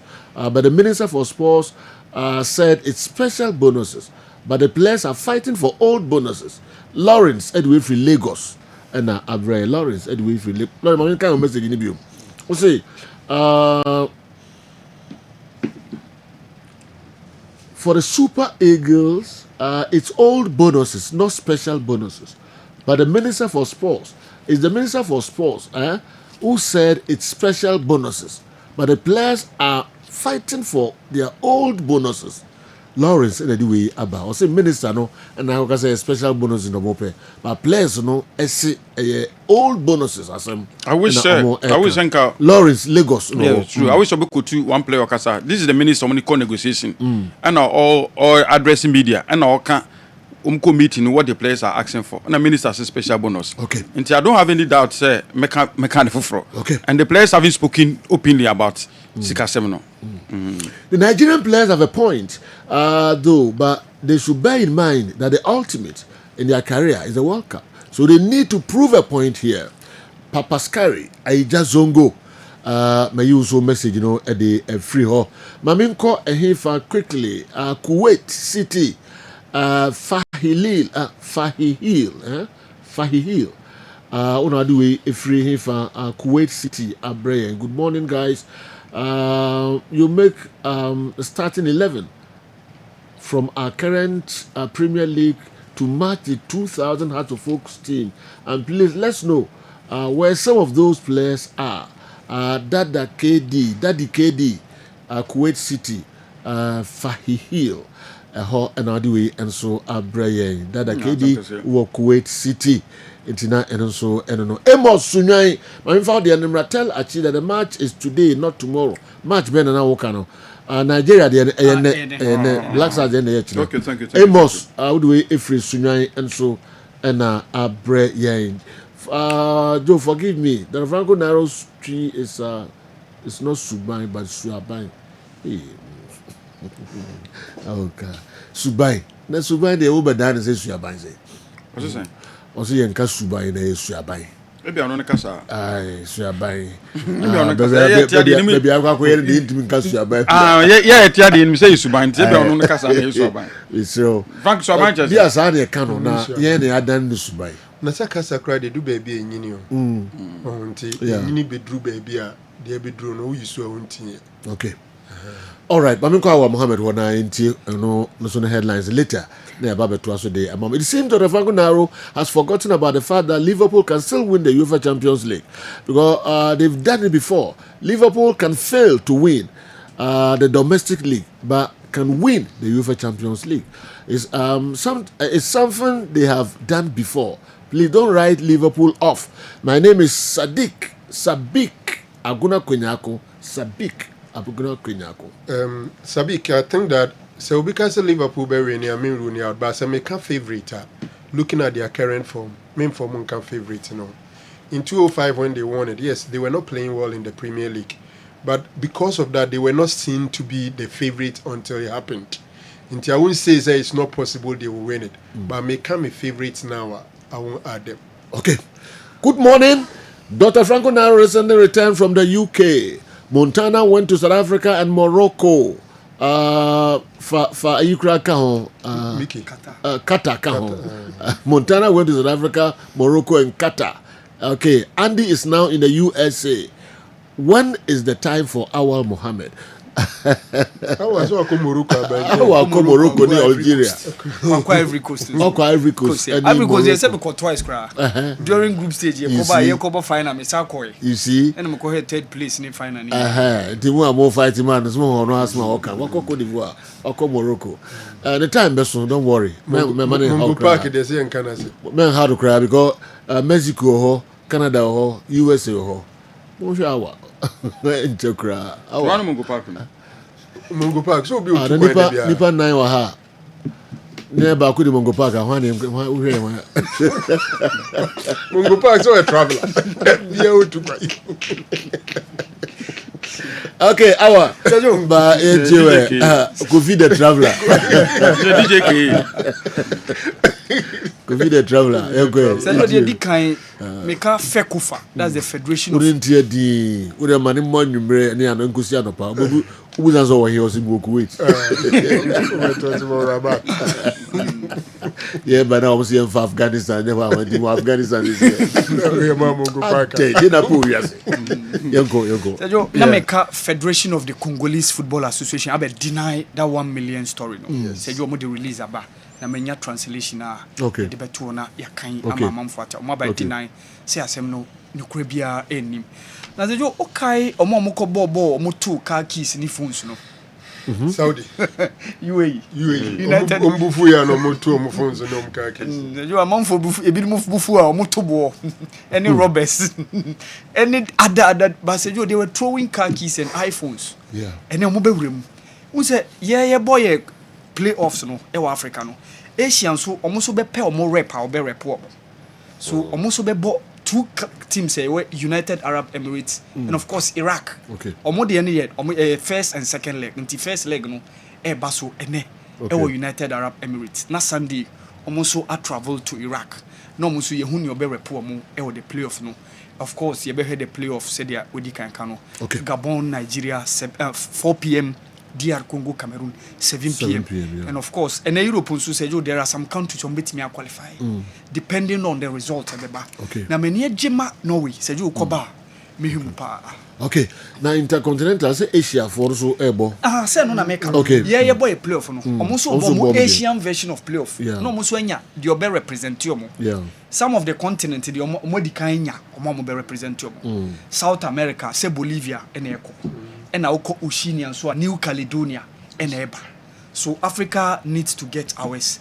Asia so CONCACAF for the million. Yeah, CONCACAF no omo nyambo mo group no enwie nti ene next week na ebinu be by that time ye be hu omo am qualify ni hu CONCACAF minu na omo de ebeba playoff no in March.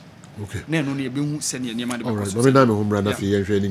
They know they cannot qualify. That's why they are doing that. Yeah, a team that couldn't beat poor Lesotho and Zimbabwe. If football is fair, how could this team beat the informed Gabon? Nigeria party, Ghana is far better. Kingsley Asante Wako, Mankranso Senior High School, una do we but yes, Mankranso. The semi-finalists, National Science and Maths quiz. There be a T school in the Makai and no. I bought my basso papa. He said next time we me drew a year final. Na Marco GBBD about Mankranso. Yeah. Chain Taman Malamaya Mohono. Malamo de Montiman Drumudi. Malam Yaya. Yaya Malam Yaya. No, Mankranso. What demand joining?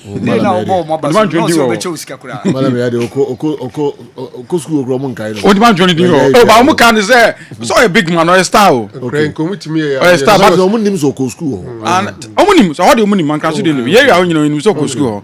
But Tamoko school, no one demand joining. I you don't do semi finale. I see. Okay. Rabin carry. And carry. We are Mankranso. Oh, okay. We're Benny and carry. I did a malam everything that you know, and yet science and math. Just one man cry. Or a heavy baby, but a Honda. Malamaya. I'm his own research. Yeah, cast one of the two babies. I'm going to Martin Science. Martin Science. On research. Oh, baby, wait, imagine it. Malam. Yeah. What is your producer? Say you know the two, no. Good I know one of the two, but Menino you want to know. Menino of a map on could the later from Yakupon Pebble can see. I'm not Titi. I know if a friend say. I should bring him. I just saw municipal assembly to be above your corner. No, the pure ban.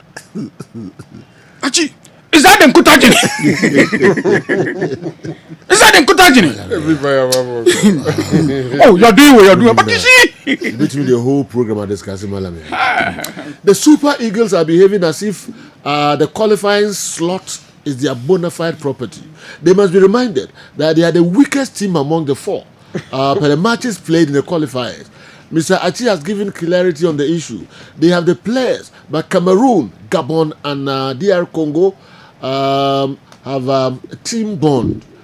Okay, mind you, We are Liverpool and the most successful team in Britain for a reason. It's not over until it's over.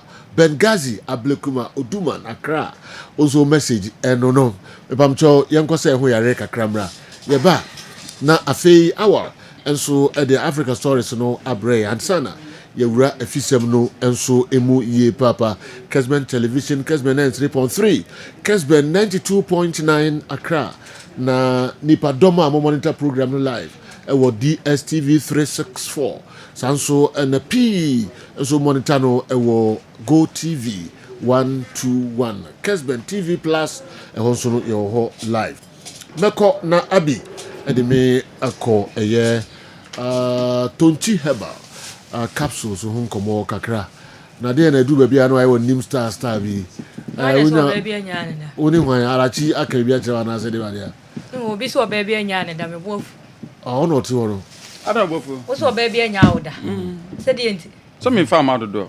En dem fa ho fa ma dodo no je se wo nya ye no. Dem fa. Se ye ni ati o. Ada ma jawo na. Na ma jawo. Ye ni da ho. Ma jawo. Oi wo ja me ana. Ai. Me record no. Bia so bo anti soroko. O me record no. O boa. Enye no kure.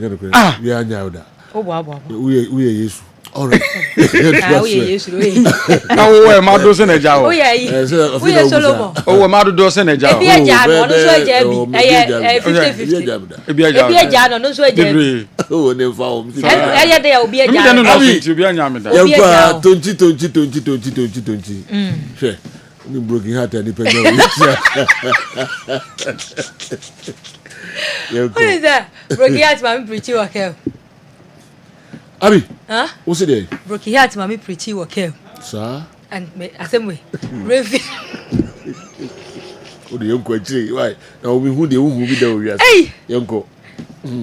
I take for me pedan. I said you. Yeah. Me patcho me the 2 minutes I catch you with some pedan. Me a full time. Okay. 11:34. I take for Madaroma me pedan. Me per single room self container na sa chamber hall. Me patcho me pay agent. Me pay agent. O de chamber and hall me pay agent. Unya no wo ahinsan santas se wo de no kwada santas run about o de free number we 0538 342754 0538 342754 what dey offer Madaroma baby e bi da me pe kwa me pon anadwo I me pe baby akronfo be mi ame. Okay. Well, 8 more minutes. Yankoi. Asim se nya botere. Okay. Etiefo ene adofo ememe nyina empana eneme. Ememe nyina jeje eneme. Ememe nyina yere eneme. Obi na sha ase frem. Abi. Ememe nyina yere eneme. Se wutie me a na se wo mema sam esi ni trase a Wadaroma wonti e na me wa hanom sei bema bi wo honom a ne mema sam enkoyie me ka se bema bi mema sam enkoyie a na kire se ebetimi aba se ode boy ani a na waje mu enye ono a ene yenuane na yedie no emmoa ye obi wo honom a otie me na didie mu enkoyie eniema bi wo no ma ononum kɔ ni nipadua ni mu eniema bi wo no ma obra wonum kɔ ni nipadua ni ma emmo nipadua no ema nipadua no enyina ye ene ye nipadua na kwa ne no ana sanso asɔre ekutia wo mo ho edi entia esanse enuane na ayedie no emmo nipadua no mepacho wo hia edro efe ne tonchi ememe kuramu se twitwe wo ye bema na wo de bo ani ana wagie mu sabi hunso agene me pacho uhia edura ye frɛ ni tonchi eba capsules wo frɛ doctor number na say doctor me wo baby say hefa na menya tonchi ni bi ato dodo na wa amanane a omo frɛ ema ye to aduro ni bi ebre wo mo obi wo hon ma wonim obi wo hanum say obi timi frɛ abi hefa na menya aduro ni bi ato me say ko baby say obi wo ma wantimi antokra na enye 10 no de amane ne dofo no ewa amanane se de be ye beboa no amane mema sam ato akoso enya na hoden esansa amanane aduade ne ente say ye kroma nim say ye natural ye kroma nim say kranya ne natural kra no eniema bi a efrafra ene kwan efa so enyini ni nsi no ama ememasem no omo ebre wo mpa enu nti mesre be ma biara se edura wo benom ama obe masem ahoden ato akoso agina so ebebo biebie entinim ama wo na ma uja enya akonya edi nipadua no mafurusane eye etitu eni entini no be ma be ma eyentini enu nti wo ye be ma na se wo de bo ania no wagye mu betima ba se unti na hoden no ekofom esanse emoja enya akonya emfemu mu wohia adura ye friend tonchi herbal capsules me ametem se mema nyina mpana ne me mema nyina yere ne me mema nyina jeje ene me medi mema asem ema wo mo bema wo se ne mema asem enkoyie me pacho ontie masem me gina wopuno chi na me bo wopuno mu adaroma biemi na asem pa na me de nam me be wo asem pa se nam kwan pa no so ne fa bo bra na de bra daje wo 3 points wo ye bema na sa wo ne oba ekompem na wogu ho animu ase a wogu mema nyina animu ase eno ntina me se ene ye Thursday yankopon ya adoma e Friday obi atofu amentie kona kɔbɔ adwaman kona kɔsɛpɛ ho kona kɔgye ho enigye esan se enigye nyina egina ayase aduane ne eso eno nti wo ye oba na sa wodofo se bra wada romakɔ no no na se de be ya ne prostate ahoden ebebem wo ye be ma na wo prostate ahyase ye kese anasa wo hyase enya dwonso mu ahawa mepa wo cho wo hia se wonom adura ye frɛ ne tonchi herbal capsules doctor number no egu TV no enim frɛ na ne doctor entwetwe nkomo sesie o frase doctor me wo baabi sei ehefa na obenya aduro ni bi ato a doctor e wa so pass obetie o no ho abotre wo ho adaje no obeche wo baabi a obenya tonchi ni bi ato wo tie me a ye number no e 0553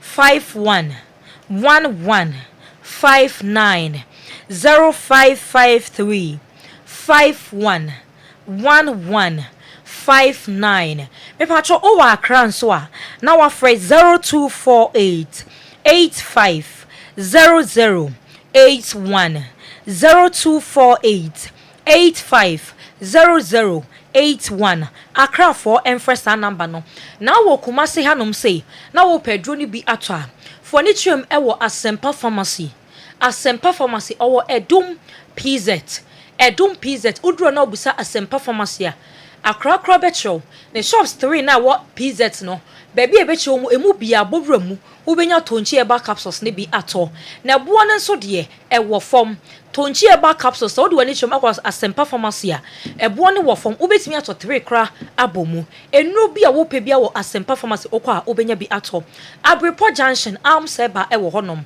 Amseba e wo Abrepo Junction Santasi taxi rank honom no e ho nso okwa ubenya tonchi eba capsules ne bi ato eno nso ne nuro ne nso body da fom e bibidro fie pa ene Arms Heba or Abrepo Junction or Santasi nso a Santasi station Maggi e wo honom Maggi pharmacy e wo Santasi station taxi rank on baby e ton watch and say Adepa salon wonom no obehu Maggi yo e wo honom okwa obenya tonchi eba capsules ni bi ato me patro owo ememu a obenya aduro ni bi ato owo tepa obenya tonchi ni bi ato owo gos obenya tonchi ni bi ato owo tamale me patro pake pharmacy okwa obenya tonchi ni bi ato tonchi ememe kuromu se itwitwe me se wo ye be ma no ahya se adwonso sope o dwonso sebie tafrache Ojunso aketua bi afe wo sanso enam ya omo obi wo hono ma otime de junso ehye ne ho eche wadaroma wo ha ho obi nso tuto ne ma bi enom se wabre o ma bre ma mento ade we enom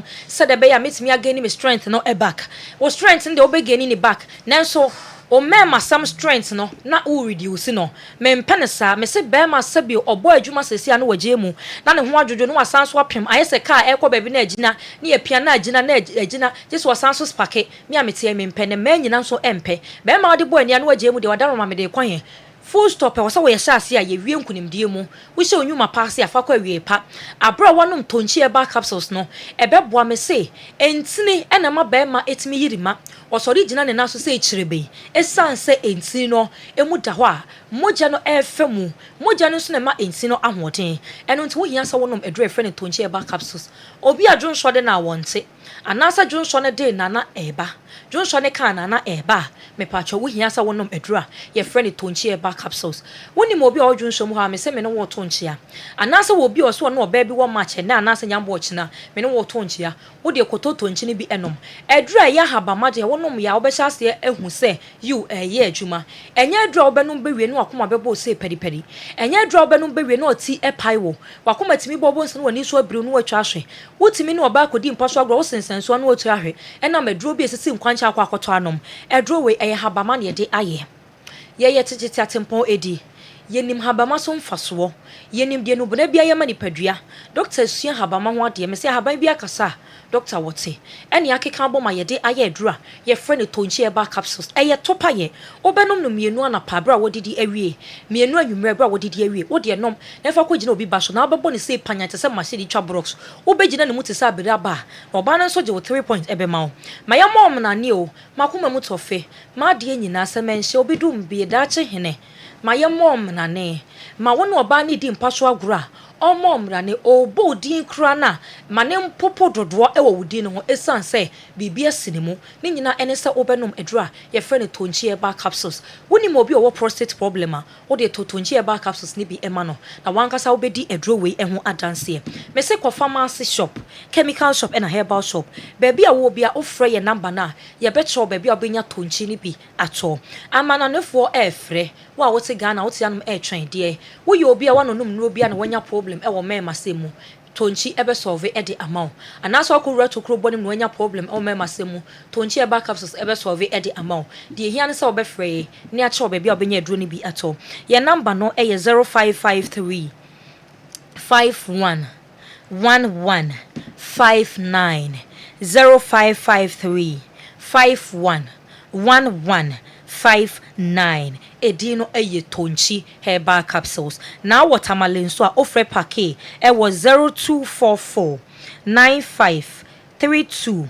37 me patro ofre packet a obeje wo so tonchi o tonchi ememe kuramu se twihwe mebre no ason ememe nyina yere eneme ememe nyina mpana eneme ememe nyina jeje ye ko weekend me so obi tufu a mentie koto tonchi na fa ko sepen ho esan se nigye de eno a ene wa yase tonchi o tonchi ememe kuramu sei twihwe nyankopon ya adoma dasene ye besan so ahia se de me kan no me pedan okay. So you unya bi mame ame pedan me de minti unya bi unya bi mame da se me pa mcho me agent number ne 0538 34 Mikra minim number no 2754 0538 342754 ofra baby ebi won me paucho me mpe baby e kwan wa me mpe baby aka ahoden mesre mo da mase na kokosu de na kosi be edum conditions ni yi de be busy that day kokosu de me be krum na Good morning, sir. Looking at the stadium, Kumasi Santikotoko are looking at, sorry, o de yemfa win is here later. Yes, Abi Mumpe Naimano na Utina no na.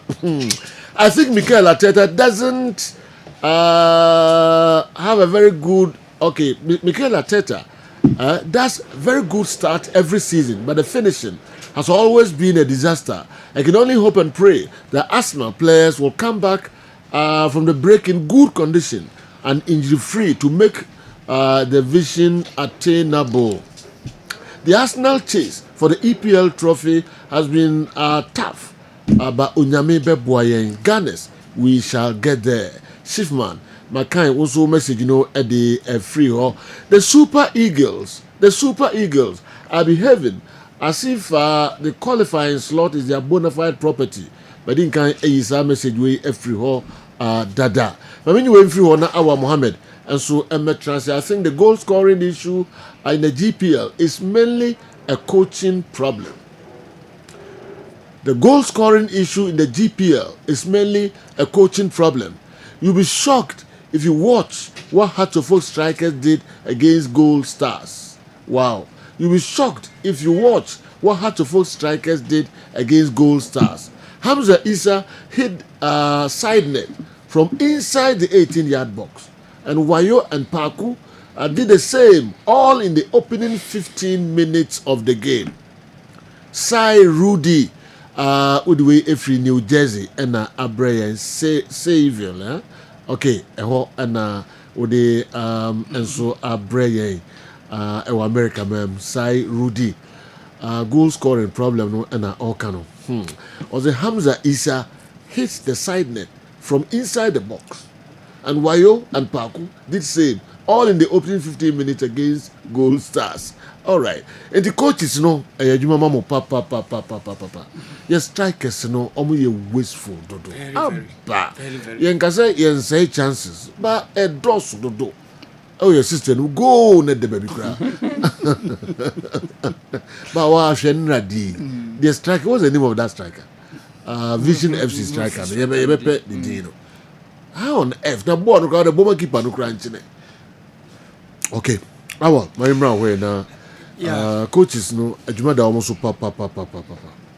Bizo ha obeya no be. Nti no so na we ne day. You quality. How are you? Sergio, World Cup qualifiers no etwaso na yewo within the international break window no. Yebo qualifiers on the continent ewie ha. October last month no nti playoffs no ekoso. Sergio, even before that, let me go to Europe, and I think that some of the countries in betimi are secure more qualification. Last month enenya England the first European country to qualify for the 2026 World Cup. Now, Sergio, a likely say binum betimi atoaso. And then the French national team against Ukraine, Parc des Princes, an opportunity to win and secure or book their qualification to the 2026 FIFA World Cup. Sergio, Portugal are very close to World Cup qualification 2026. In the last game against Hungary, Sergio no more Lydia Anissa and a Hungary for a taker. So Sergio a postponing or more qualification ticket no. Even though within those two games but against Ireland should Portugal win what it means Portugal so be qualify. Now Sergio many Jima Norway so mu group na mo that top. Even though Italy mo any Estonia mo nyina ewo ho. But Sergio ewo consequential result see in between those two matches na within that group no. Italy any Moldova ebo. And Norway and so any Estonia ebo. Norway leaded the group with 18 points, while Italy were 15. So Sergio, a win for Norway tonight, ewo home.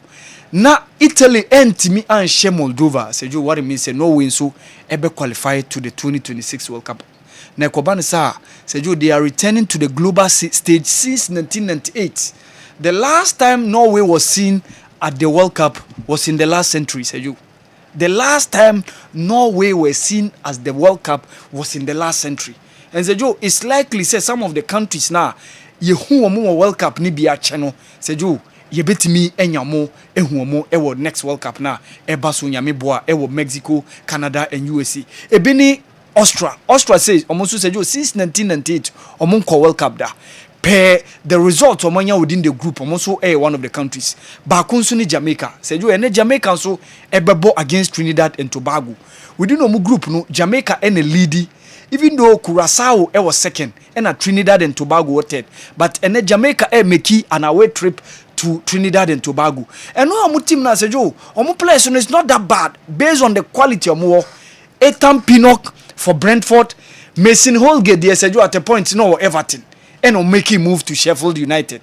Demarai Gray was at a point in time with Leicester City or Bebo Everton, say or Al Ittifaq, the Saudi Pro League, no. And of course, Leon Bailey, formerly of Bayer Leverkusen, at a point with Aston Villa or Osaka Roma. And said, they are being led by no one but Steve McLaren, a coach who took Middlesbrough to their 2006 UEFA Cup final against Sevilla.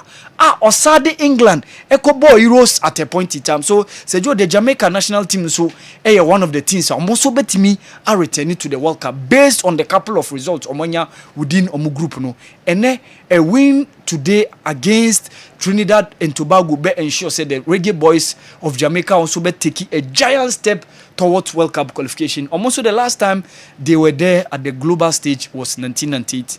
Sergio, Morocco be huru because there are 4 countries are free bibini mu ha. Amunyina ekowure mu the intercontinental playoffs no. Now honestly say the dynamics of how things changed and intertwined leading to the playoffs no ebi ni Nigeria Sergio. Nigeria yo maya Eritrea frame na omo frame no Sergio no ye one of the major causes edi omo ba ha. And of course Obeka Victor Osimhen hat-trick no. And also the last goal that was scored by Frank Onyeka. And no nema who the second table groups, Nigeria nya opportunity ahead of Burkina Faso. Even at a point in time, Burkina Faso, one of our player, Yago Steve, commented with a post or they say it was unfair. But Sergio, game na ebasono a very, very crucial for both teams, Meka Nigeria and Gabon. Sergio, who have list of these 4 teams now? Gabon has been the best side within the qualifiers. Gabon got 25 points from the 10 games in our mobile. No, say Joe, a child say Omo winning 8 games out of the 10. No, 8 games in a Gabon a winning. Say Joe, absolutely phenomenal. But despite winning 8 games, say Joe, they couldn't get the chance to be on top. The only draw Omunyaye was the home draw against Ivory Coast, and of course that defeat and also echoes who Ivory Coast, and said you these were the 2 results Emma Gabon Ebewo playoffs. Kenya Gabon one of the very good teams or more top-notch performance the World Cup qualifiers. Now ebini game among Gambia boy match we na Aubameyang 4 goals. Said you it was an end-to-end stuff. Unfortunately, after scoring 4 goals, Aubameyang was shown the red card. When Timi Ambo the last qualifiers now also against Burundi. But good news for them, Aubameyang is back. And I think Coach Thierry Muyuma ebe depending on the experience and the quality of Pierre-Emerick Aubameyang. Aubameyang and Mario Lemina so show key consistency at the Gabon qualifiers mu. Uwe Mario Lemina where the likes of Guelo Kanga and also Esi Akai Edema Red Star Belgrade. And of course, Didier Ibrahim Dom at a point in time was with Sunderland. So said, these 3 key midfielders, and a bit battle the likes of Mika Winfred Onyenyi Didi and Alex Iwobi, our midfield. By Nigeria, there were options in the attack, especially with the coming back of Lukman Ademolano. Said, Yenyi Kaya last qualifiers against Benino, Lukman Ademola and Timiambo, due to accumulated cars. So Enono give you the way for Sevilla's Akko Adams to play just behind Victor Osimhen and of course Simon Moses and then Mika Samuel Chukwueze were the guys on the sidelines. And then so Adi Isaiah very good news for Nigeria say Omo right back injury hour on the part of Olaina. Since that game against South Africa Okonya injury said after 8 minutes prior Emma Olaina Ephraim. So they have to make do with Benjamin Frederick or center defender ono no more shifting is on able to because na Bright Simon so at a point Bright Simon was with Fenerbahce and Yebewura Samayi now making move to Birmingham City and said ono they are a proper right back and major they say ono so and then the presence ebe boa for Nigeria pa. Another key decision coach Eric Sekushel be taking say Obama Benjamin Frederick ababe backline no na so the nebetena bench because when he was given the opportunity to play as the right back or center defender no said he gave a good account of himself. And Semi Ajayi also due to accumulated cards will not be available in this game. But William Twist Ekong, Calvin Bassi and of course Meka Zaidu Sanusi were around. Very, very key game. Mbemba and the likes of Bruno Ekwelo so Ebewo at the back line. So these are the guys who are set to battle with Victor Osimhen. So a tough one. Nigeria for any upper hand in terms of results are also in between those two sides. Games are also in between them. Nigeria have 5 wins, 3 draws, and only 1 win for Gabon. So I'm going for a 3-1 win for the Super Eagles of Nigeria against the Gabonese national team. So Oyi Nigeria and Gabon fixture ni sinchenya. The other cracker and also beba so Cameroon against DR Congo. So DR Congo so a team almost a bomb more modern qualify si pa. But adia almost a dia giving that 2-goal lead against Senegal at a Stade de Mater in Kinshasa. They took the lead.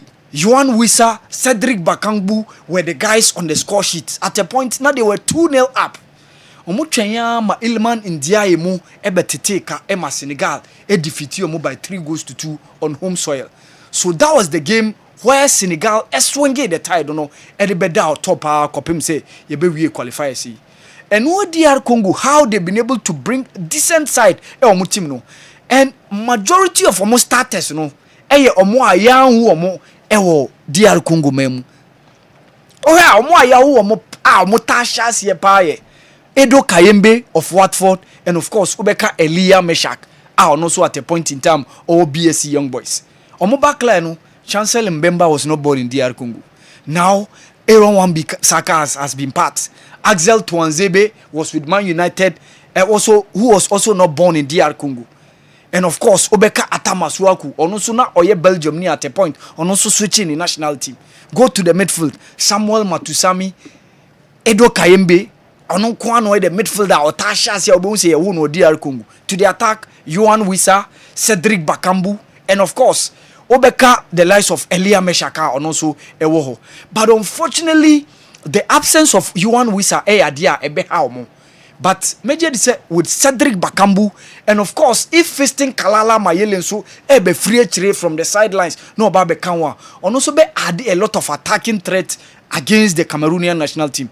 So Joe, Indomitable Lions enye lucky because 2 players have been ruled out of this game. And one of them informed Frank Andre Zambo Anguissa of Napoli. So Joe, the midfielder is in the form of his life. The previous games are Napoli, you've seen say or determine the result, winning man of the matches. And Ono alongside veteran striker Maxime Eric Choupo-Moting, and we are available for tonight's game.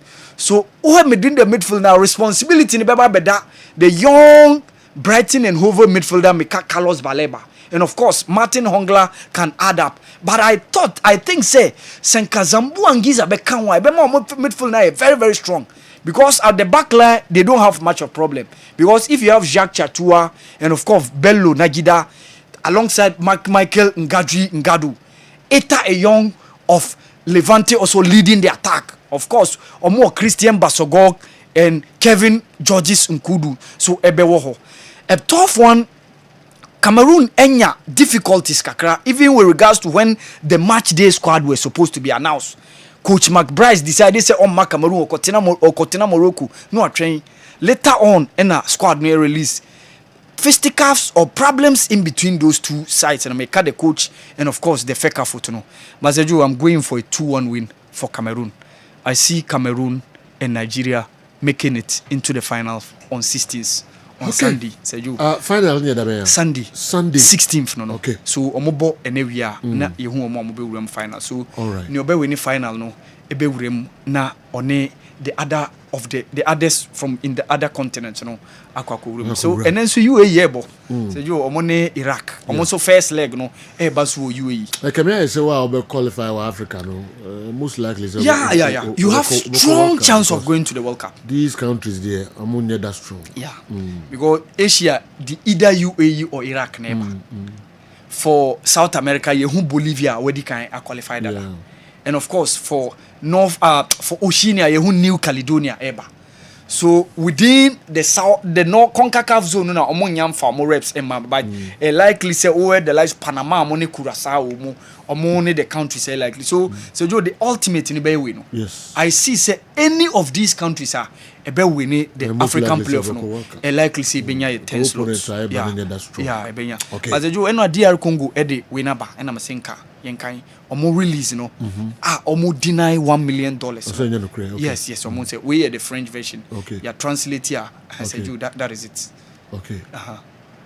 Okay. The Congolese Football Association, FECOFA, formally denies rumors circulating on social media and in certain media about each player of the national team, the Leopards of DRC, receiving or having received $1 million as a prime. FECOFA informs the public that this information is completely false, unfounded, and lacks any official basis from both the government and the federation.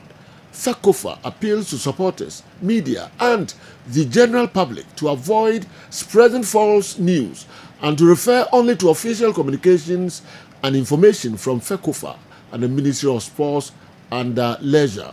FECOFA reiterates its commitment to continue working transparently for the development of Congolese football and the well-being of our Leopards in accordance with established procedures.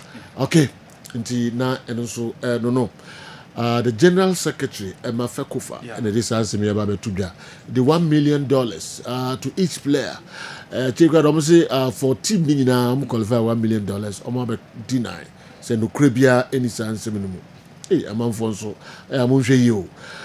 Tema New Town and we say or the message, every was saying I wish all Chelsea world champion players who are going to the national duties good luck and injury free. Chelsea will be stronger after the international break. Greetings to Alaji Abu Lamin and chairman of Ehifa Wakraudino Amana Uche. All right.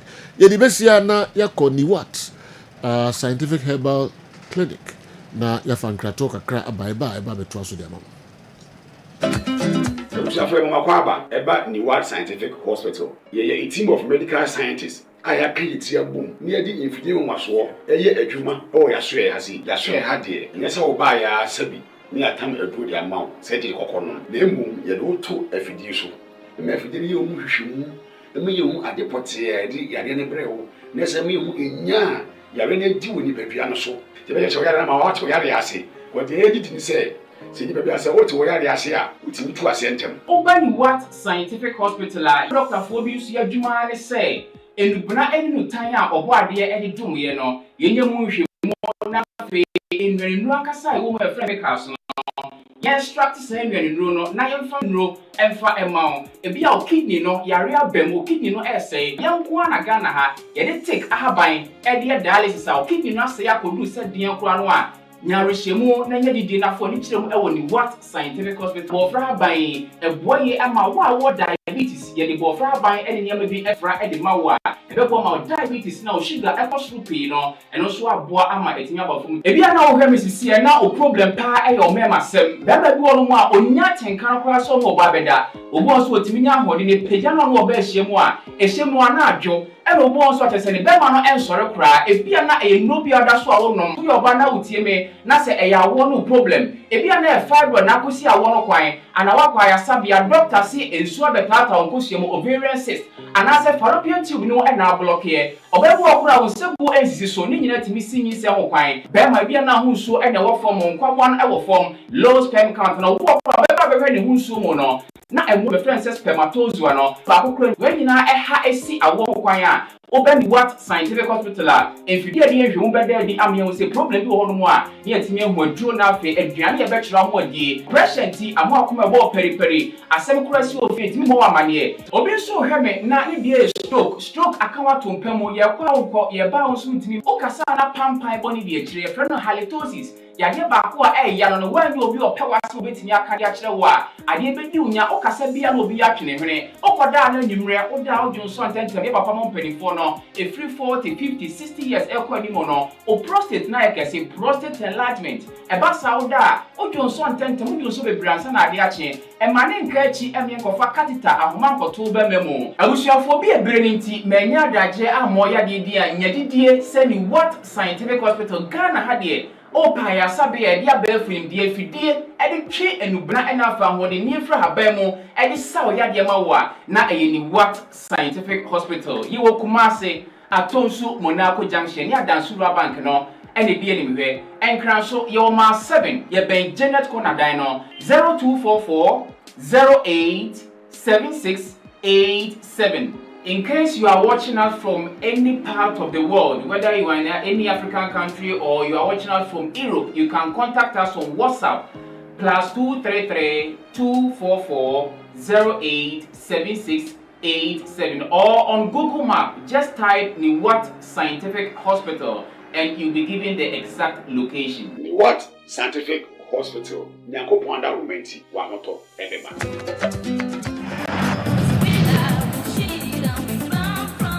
Okay, yem right na yemetwa so enso emfa mamo abodu mi na pa onsima enum pepe afei ne de local source no eba kwame yenti what you know e be sure say e dey feed the senior national team the Black Stars of Ghana. Black Stars akwakopiemu e wo Japan ekwakobo eye match awa Japan mo fi Japan mo to so e do menache eye Seoul South Korea na makobo second game enso ewo na nhihie nie Black Stars enra training etimi koso e de ema team no about 21 players in the team eye training 21 players in a year training. Now after training them and Christopher Bonsuba joining team no apart from Christopher Ba joining team no one Benjamin Asare Obakaya over the weekend on a house and Kotoko boy into brought the technical team of the Black Stars and make it trip no one more for Benjamin Asare anko ɛnam sɛ ɔda po mu ɛde ma Accra Voku bɔbɔ ekuo no nti wɔntimi a make trip no ebi nanso no a wakɔ akɔdura nnɛ ɔbɛka team no ho ɛma training ne team aba so ɛde ma the Black Stars of Ghana Henry Asante Twum kasamafo de ma Ghana Football Association ɛne di nkɔmmɔ ne abusan sɛ ɛyɛ match bi sɛ yɛkɔ akɔbɔ no sɛn ɛna osi no ɔsi wei ɛbɛyɛ very good exercise ɛde ama ɛyɛ team no Henry Asante Twum. So you call AFCON, Anka. By this time, yeah, Bob, I call AFCON because the AFCON is starting in Morocco next month. But you call AFCON, and you know what you need to do is in football, 7 months is a long time, and as much as possible, no. And unlike club footballer, you have opportunity on daily basis, matches, early matches. As many times as possible. No national team, national team, no, is in windows. You get the opportunity once a while. So you take advantage of that November window. Yeah, the only time I ever see any opportunity a match next year. After match next year, you have only 2 weeks in June to prepare for the tournament, and that is 14 days mandatory period now. A check clubs, so we release on players. So that is the only time I ever see another opportunity for friendlies. Until we decided to take advantage of this window, and during our exploration, we were fortunate to get Japan and South Korea. These are 2 top national teams. Almost every FIFA World Cup, qualify. We felt it will be a very good exercise for us.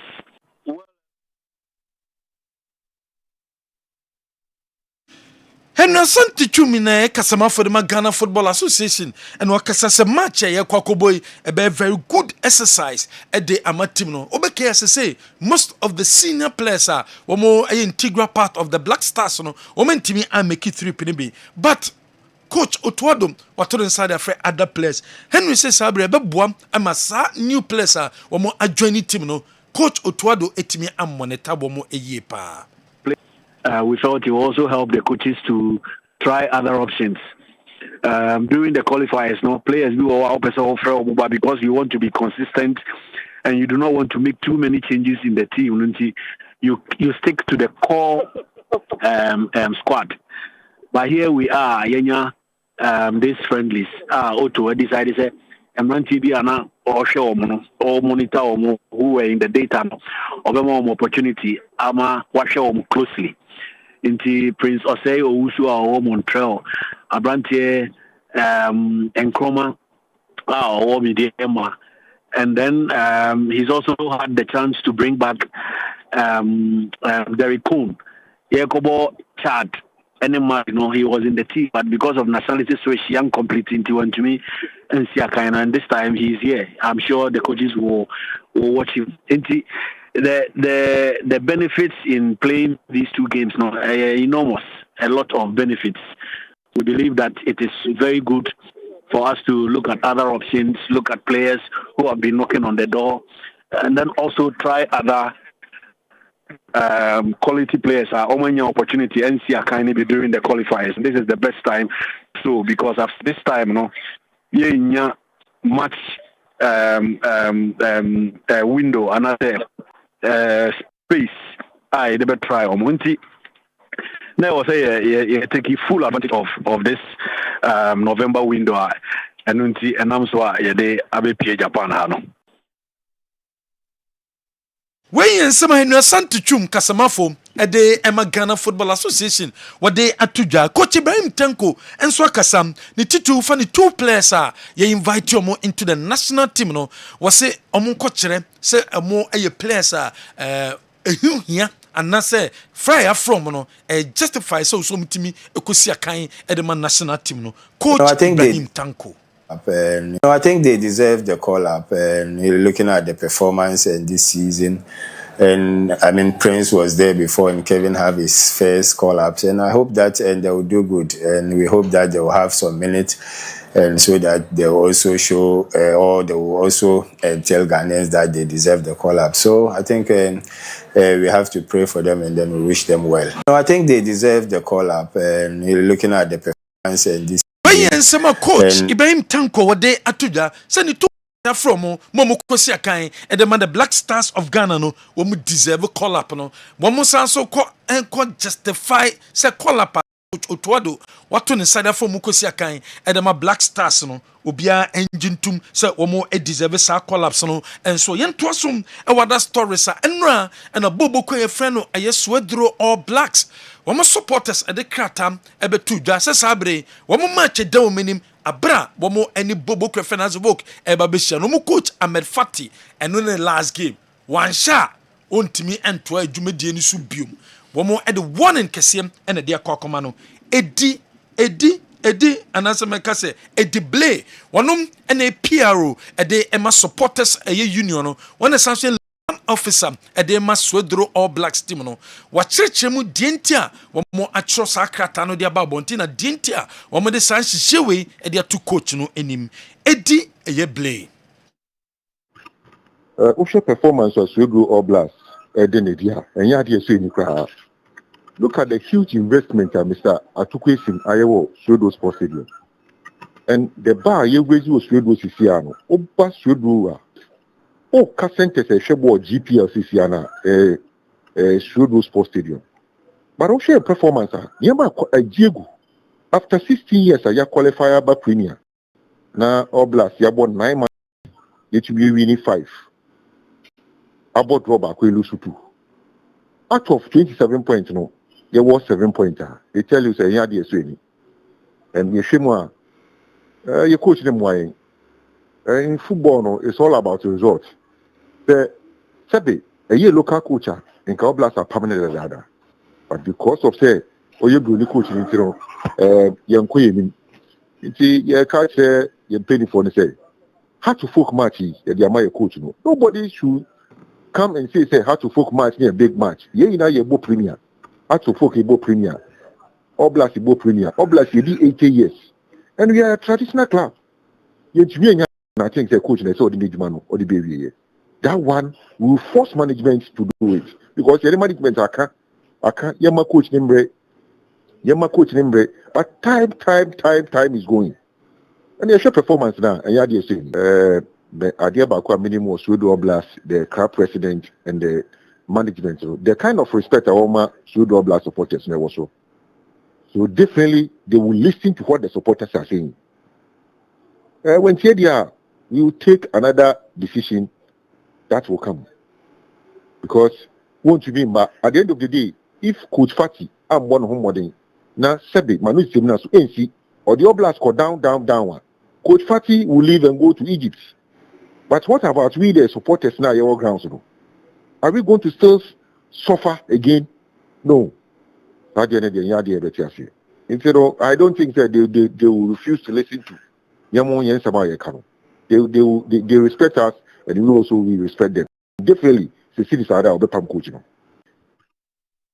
When you say a delay or no, and a PRO, the must supporters union of Swedro All Blacks or their tuja, say coach in the last game, no, Omujina, the Omujina, Timian Shakras Boka, or more ever forcing management, no, I'm Ahmed Fati, or Metimi Ejan Quine and so was a Swedro All Black supporters, no, management respect your Mopante Kobase, one shot. Supporters on decision or taking no a management no ebe back sa a decision no and so weekendy or blacks woman across the book and na ebesiam yento so ewa other stories Mr. Kudofianu or your former Galka womo a chairman was also a executive council member at the Ghana Football Association was a 10% womo eti and I says Tom players are more etino a tititi and take sad decision. Now sad decision 10% and yes, one more take for any ITC bia a bois class a bois a GFNO, a sasso bois a galcam,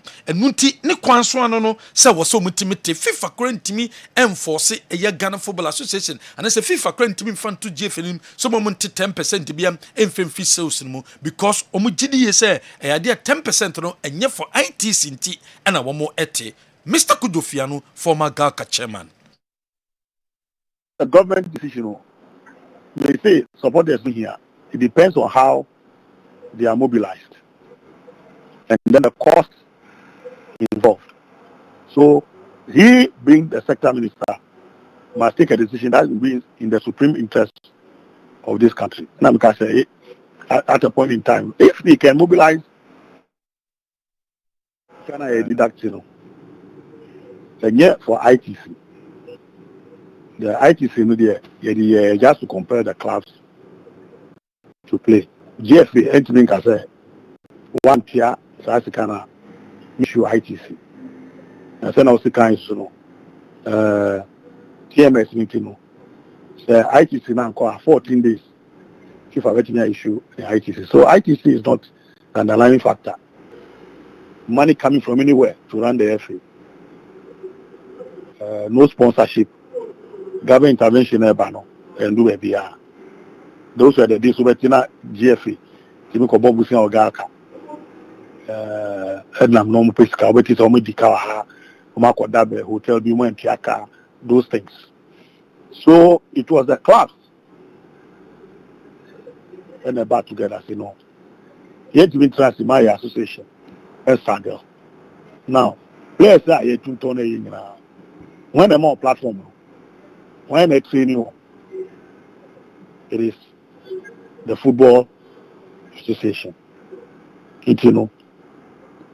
When those players are transferred, a percentage must be put aside to run the association. And we were quick to remind ourselves to say, FIFA Makwine, the transfer fee, to bid in Sabeka. But then, class as Galka, say, yes, you say, any power. That one, FIFA cannot stop us. The class passed a resolution. Say, could be a better transfer player, Biano. Bet you at 10%. And because it is only Galka that has that authority to make that demand, Galka soon hears car and they are running the operations. Say, yeah, endorse must kind of a bar. GFA for half. Galka should be half for half.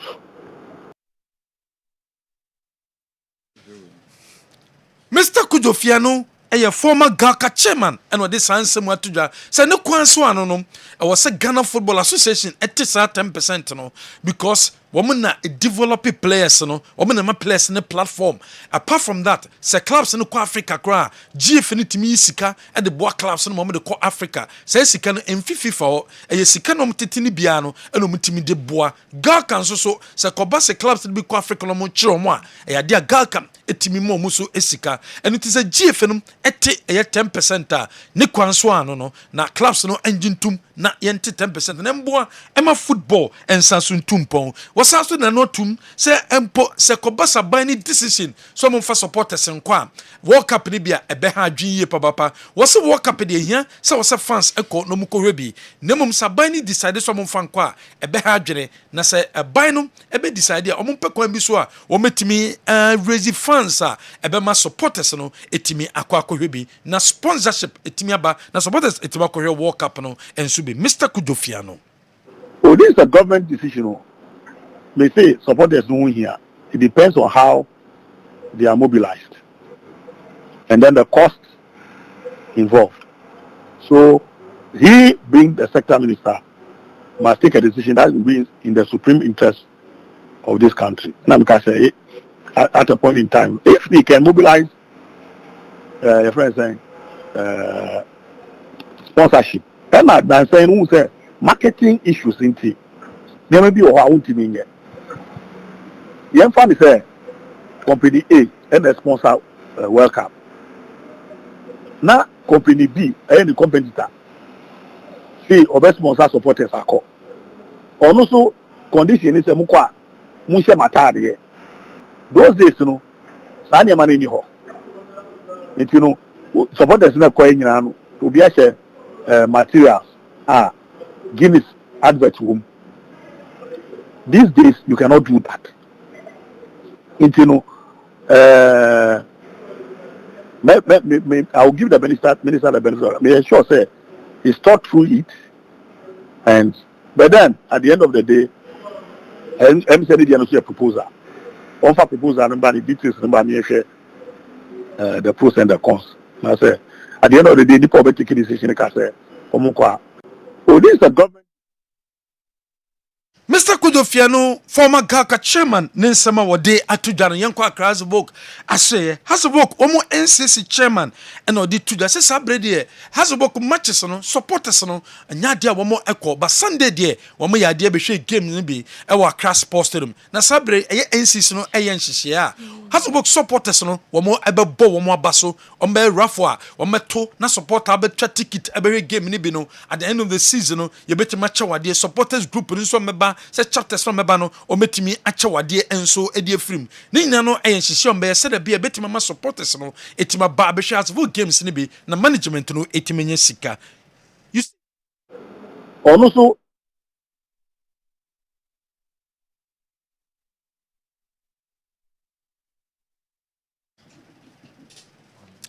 Bole betra nan kan sema Yusuf Abdullah has work NCC no wamo a chairman no wade etudwa no yede abramo e de afa kwanya se so mbeso mu raise e supporters no etimi ba ebehwa kensie ne be na apart from no has work wamo kosia e regional commander Greater Accra regional commander e NCC no wamo ko no ene no koye discussions ne nyina no e de fa Sunday women Kumasi Asante Kodoko boy a womu GDS a police for a womu ebehwe game no womu entity omu ye no womu tuanamo and regional commander for Greater Accra ekoye meeting regional commander apologize to incident awudwa etimi ekọ so ewa crash sports to the nyina se sabre obetu wanamo said beya ebi entimi NCBium eno eye meeting ekọ so between Hasbok omo NCC no abra womu etimi ekohia eye the regional commander for ye Greater Accra region yentosom ewa that story sam yebekọ eye Ghana Premier League no one outstanding game no eba so Vision enu Kumasi Asante Kodoko and a boy na eye outstanding game and na etimi etoja enso ewo and am so ema game no wo bi entimi amfa ball Antonio Nkwatrem se Kumasi Asante Kodoko league table no omo abeto so 7th position and na Kotoko abeda with 15 points and na Vision no Kotoko boy no omo toso edu with 12 points na ediana na edikan with 19 and na mediama ewo 18 Pando out of Flames, it was 18 and a half, and so it was 16. Kumasi Asante Kodoko, it was 2 more matches. I was a Mutimi Ebo. After the game, and a year coach Abdul Karim Zito, what did to them? Send the team, they know me wasteful, or many chances be bria. I was a committee share, and then so place no, a bonina to green, and so are you okay with the 1 point? Were very, very wasteful at the third end of the. Where Vision is. We created some chances. We should have scored at all costs, but we were not focused. So, but at the end of the day, I'm okay with the one because this is a league, and you go to play an away game, and you don't win, and you lose. I don't think it's good.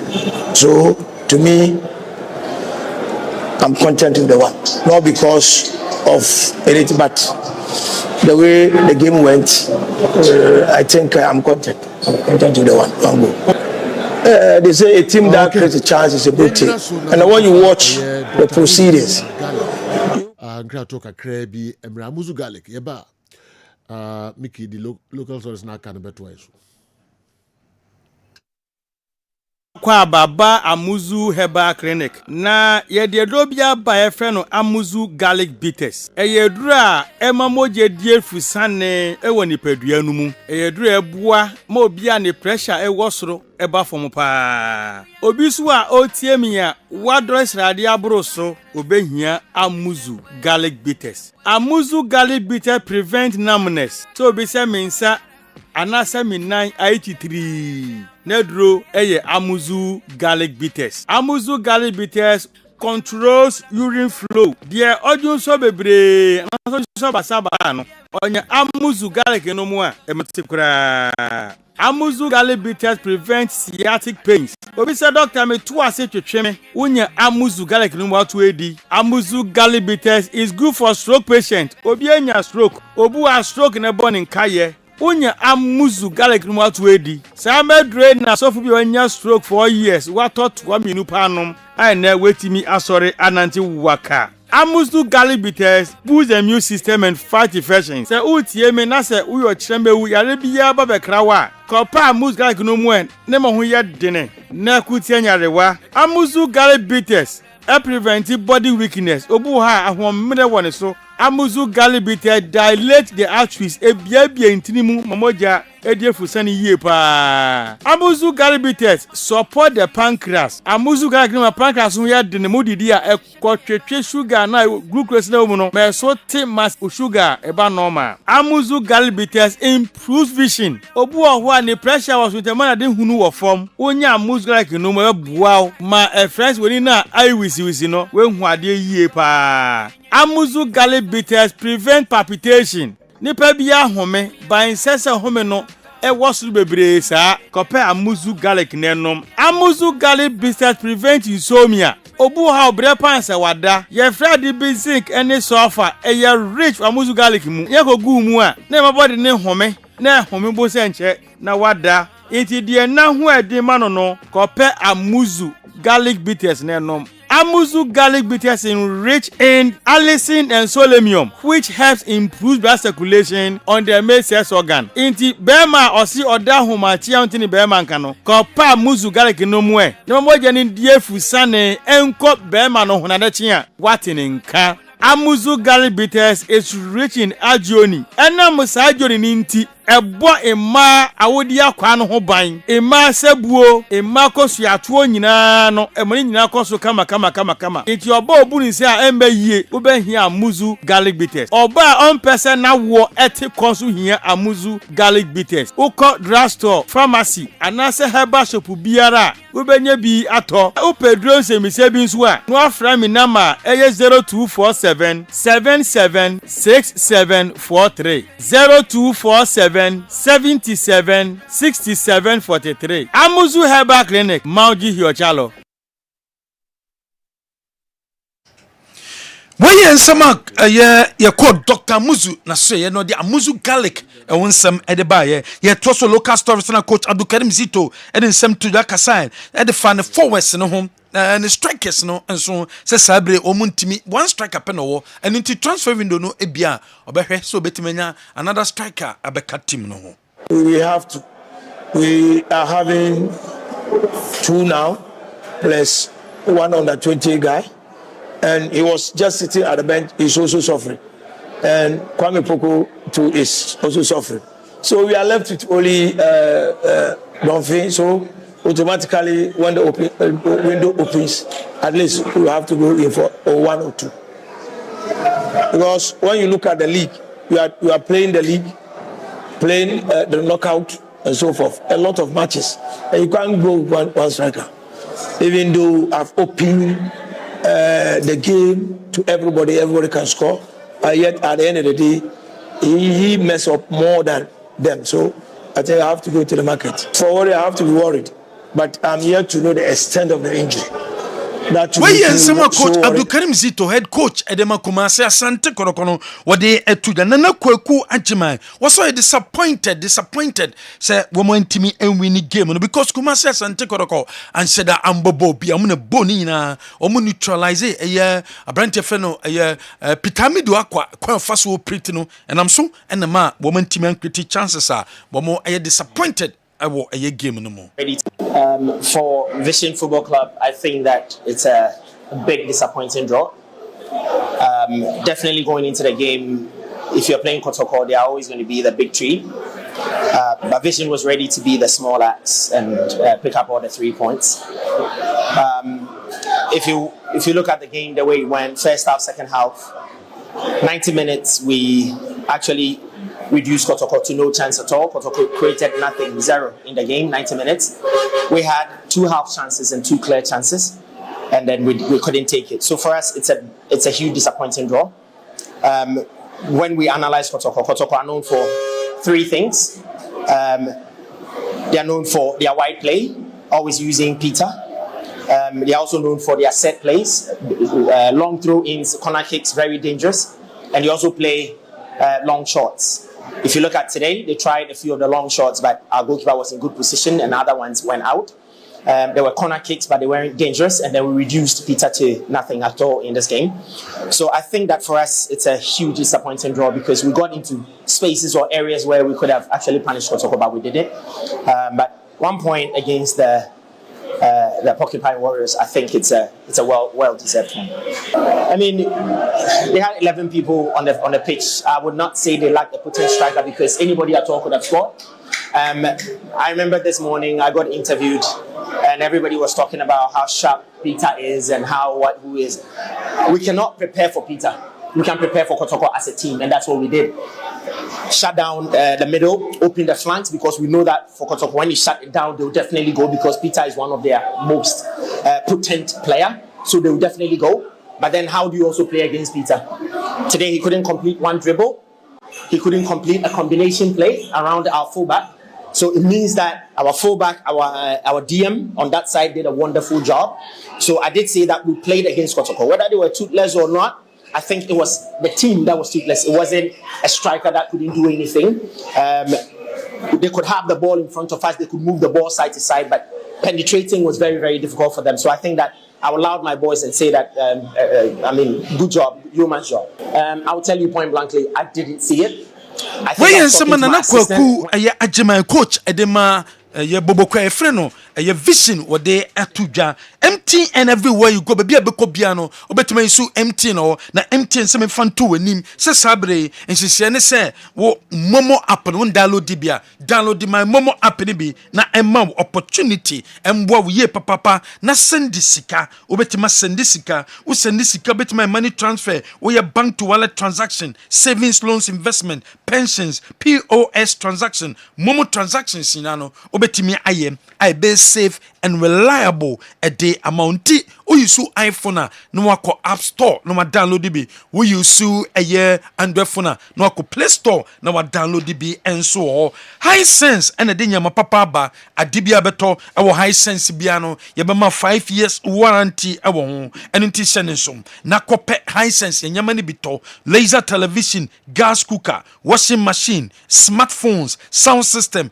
water dispensers, microwaves, blenders, rice cookers, kettles, irons, air fryers, ninanum, obenya biato, our high sense. And nunti so high sense say utwa nyama 5 years warranty. Edia kan Kumasi your branches out your showrooms no edoso your baku Kumasi City Mall your baku edum a ben babu bazaar ECG ncha ope baku sanso e dum post office ncha ene water no so ene sanso water for high sense de ye nyama no eye papa Fanko Enterprise ese sabre wope eye plumbing materials ena atwa womo aseye ena wosoba mega promotion no ekoso mega promo no ekoso yatete nyama ne so enintifo ni kire eye Fanko Enterprise o maseye na kope nyama ne bito se plumbing materials pipes awodo size ben ena pebiato wunye bi jacuzzi water shower boots ena pebiato washing basins water closet and as a 4-in-1 showers ena pebiato eye Fanko Enterprise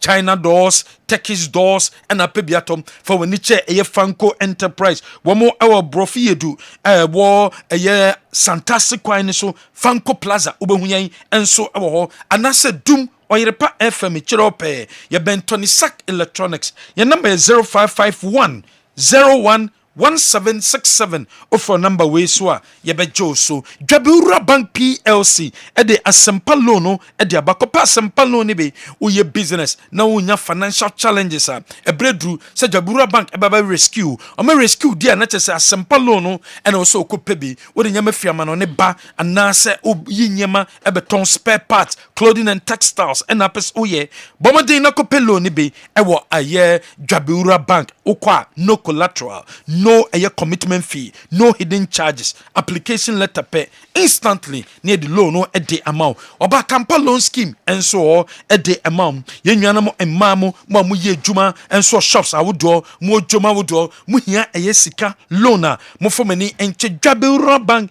PLC. An asset savings account and a beso baby, current accounts, microfinance, shares, susu, Dachin T investment, group loan, fixed depositor, a Jabura Bank PLC. Your number is 0271 409340 offer number way so yebejo so ejaba jewelry ejaba pempe the second street edum ejaba Ashtown traffic light mo ase wedding ring engagement ring promise ring ena pebiato adibi edu gold aye bia pebiato a ejaba ena kwa nsabeke bi wo pe white gold ana yellow gold kwa ejaba na yemboa na nsanke bi ejaba ne number nie o de frɛ no onu bedi nkomo no waboa 0277104488 offer no number way so a wobeje so eba so company limited ede eba so criminal ede abedwa so eye crima bema and the UC bema be apply kitu bi e wo penis no after 30 minutes no akwa washe o washi wi na chese breadru 7 oba no eba bedi nhyiemu yusu eba so criminal be na we yusu bia eba boa ema nigye enso aba ede amount mentra ma ho ba ntem entra so satisfy oba eba so criminal and eba solve problem no ede amount 0244750510 offer number we so bejo so na dodo bia pebia no wonsa etimi aka Kingdom Herbal Center at the Kingdom Garlic Capsules and bitters at the bedjasum immune system no obeso boost you a Kingdom Garlic Capsules and bitters will be a stress how and as arthritis and nase unipedio no IT3T will be a hypertension or stroke or heart problem cholesterol and how Kingdom Garlic bitters and capsules and wasa wonom tremendous capsules e de bedwaso wo babesia obesisi hunya tremendous capsules no and na use ya beboa emasa problem no eso twa de amount o menses no embeye kopet tremendous capsules ne bi na use na emboa and the Kingdom ginseng power e de bedwaso obi osisi o ya de Kingdom ginseng power frɛ o number we so na yenu din komo number ne 0597 298-855 0597-298-855 offer number we so be Joe sine no din komo general. Okay. Enti yemehwe local stories no enso emu kakra wo message bi afabra na yemfa mfem enso emamo abiyafo nyina no ewo hashifman atonsu o say Joe as Ghana is playing all these friendly matches to get some players to better the squad. Is it that Coach Otuado has totally closed his doors for Edin Ketia and co? I wish Gabon all the best against Nigeria today. And think Gabon can draw 2-2 today. Okay, the Odi Abreye and so no. The next one, Enzo the free when you look at the statistics, it clearly shows that they are all performing. Okay. Mamin Kosha say in free her. Good afternoon, sir. Please, I would like to ask if Coach Otuado is being fair in his call-up for the Black Stars friendly matches. Based on performance, these players are doing better than Kevin Nkrumah of Midiema. Wow. Based on performance, these players are doing better than Kevin Nkrumah of Midiema. One, Samuel Atakumi played 9 matches, scored 6 goals. Number 2, Emmanuel Ano, Nations FC. He's played 9 matches and has scored 6 goals. Number 3, Peter Amidou Akwa, Asante Kotoko. He has played 5 matches and scored 2 goals and has made 2 assists. When you look at these stats, it clearly shows that they are all performing better than Kevin Nkrumah. Watching you live from UK, London, I'm Osem Mensa Frank. Greetings to brother Sir Franco Naro. Okay, mami ni ba ko penka ho na yemra emetwa so emfa emamo. We say please tell TV3 to come out and apologize to Ghanaians for not showing the Kotoko game yesterday. Was even played in the afternoon, not in the evening. That is the only thing that entertains me here. Or if you Kuwait City, Fahi Hill, that the KD, and so bread. No. Mr. Midweek matches, TV3, I don't know why. I don't know why and not there. But I think they were supposed to. Yeah. Midweek matches, and the about Wednesday, I wouldn't. I was been in interest. I don't know. Kuwait. All right. Yeah, you know, social local stories. The opposite of my comment. Yeah. na me ma lawyer Safuduku Akwaba Emra Kessben studio ha message ba kwa me kan obi say mo share heart of folk raise your hopes enra ma ko ko chire nyina say mo di 3 points free tema went me ma disappoint you mo no more experience am be draw e wo tema after beating heart of folk do me say your boy is number so for drawing draw bi ho ene after so be she has no has match ni easy do na in less than 3 days in say ke bi e benya days kakra but we had to play because of African assignment no last year in Lusu by 1-3 at the same venue men ka say draw no e dey be celebrate no but I'm saying say we have match in totality your boys need put up a very good performance. But I think Sadian and say high and say he created all the decent chances. I am a ghost number said a football all over the world. Chances no a basa top players. Obeshebi no was Kondebi. In this I think the improvement over the year last year. Yeah. Because vision no babono. And the top liner for the year. Vision no kotoko shia o tema wono a ni top liner for the year no more prepare what twa wonti ani bra no de kom no ana wo so about top liner wie enti do brand ni ma famu ansa na free has match de kono do nye easy my me fan se bia hard luck kakra bi na eye aduma enti mi am ya win match no but we shall make amends. Okay. But if for nothing at all you call the bluff of vision last year we say 3-1 this time no to about draw ya me ka say somebody can me feel be draw do me somebody can say yes celebrate draw we got to call him vision ba who call the bluff video say was see the last year was say 3 was actually biom all over tema dey bia no mo as that credibility ni ati na me ka say no kotoko no last year won ni boy no is any bright boys na dey ball so and this last year no I don't know. Yeah, but in no honesty, I think a good result. You had about 2 matches away. About Ghana League, not 2 away matches. When you're 4 points from where it represents good results.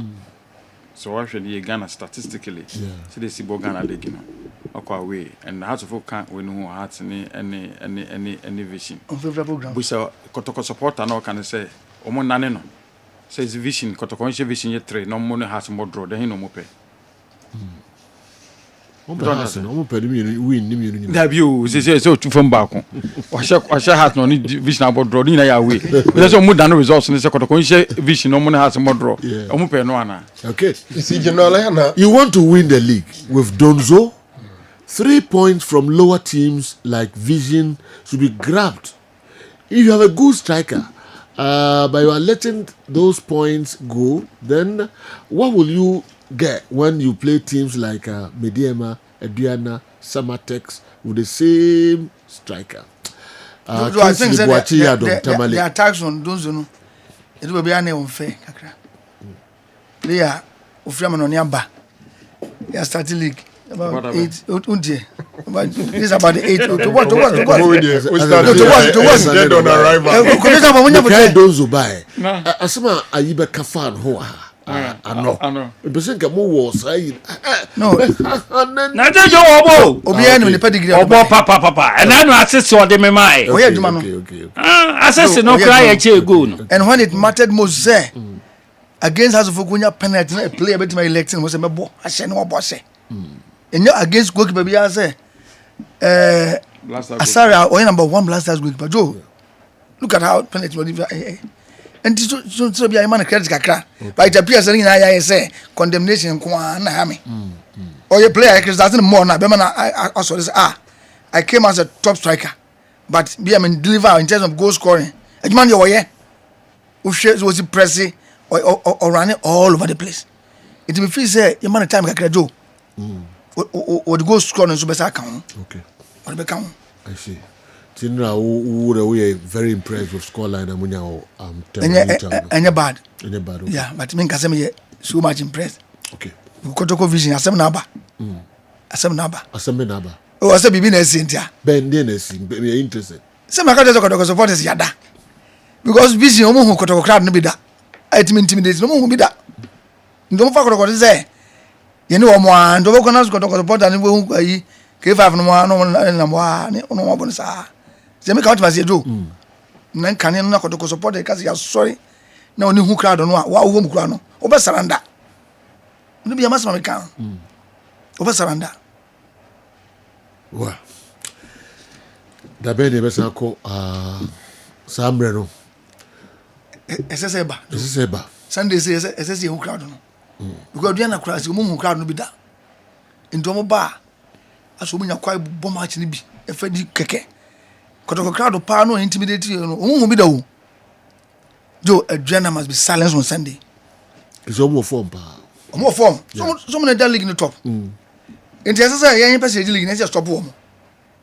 na say stop wo mo kwa ese goals no so flow ba me gidi say adriana be hu kotoko crowd no bia e betia wo well crowd de bia no I dey buso aye kan match day no behuna ha ise yakwa sha azofo kwa ba ni dia bai na Sunday do utifie no nko ba bia na se do ni sire baba yara no na ndi je no krumo well o asem bia fabra lawyer be yiwa no ana obe attempt so obe kan we be the amount o asem bia the fabra 0551599933 0551599933 o asem bia be se me busa lawyer savuduko fabra efa commercial santé ko no nya no fa ema alright ba min ko kufi a champion ho na aji yenhwe de odi ebre local stories na kwa make the buy musi akwa ababisio okay All Blacks so do All Blacks okay so no we investment Mr. Tukoisin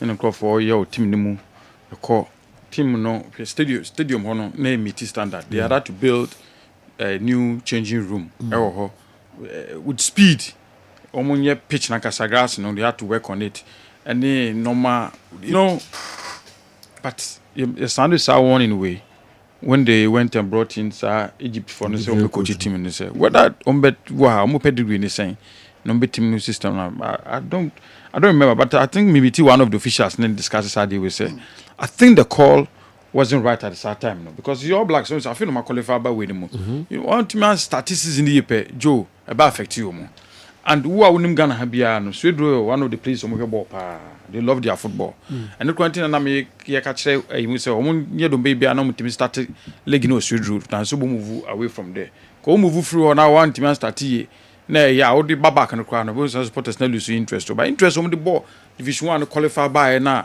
and omo team na chia matches at 9 so when we need 2 pay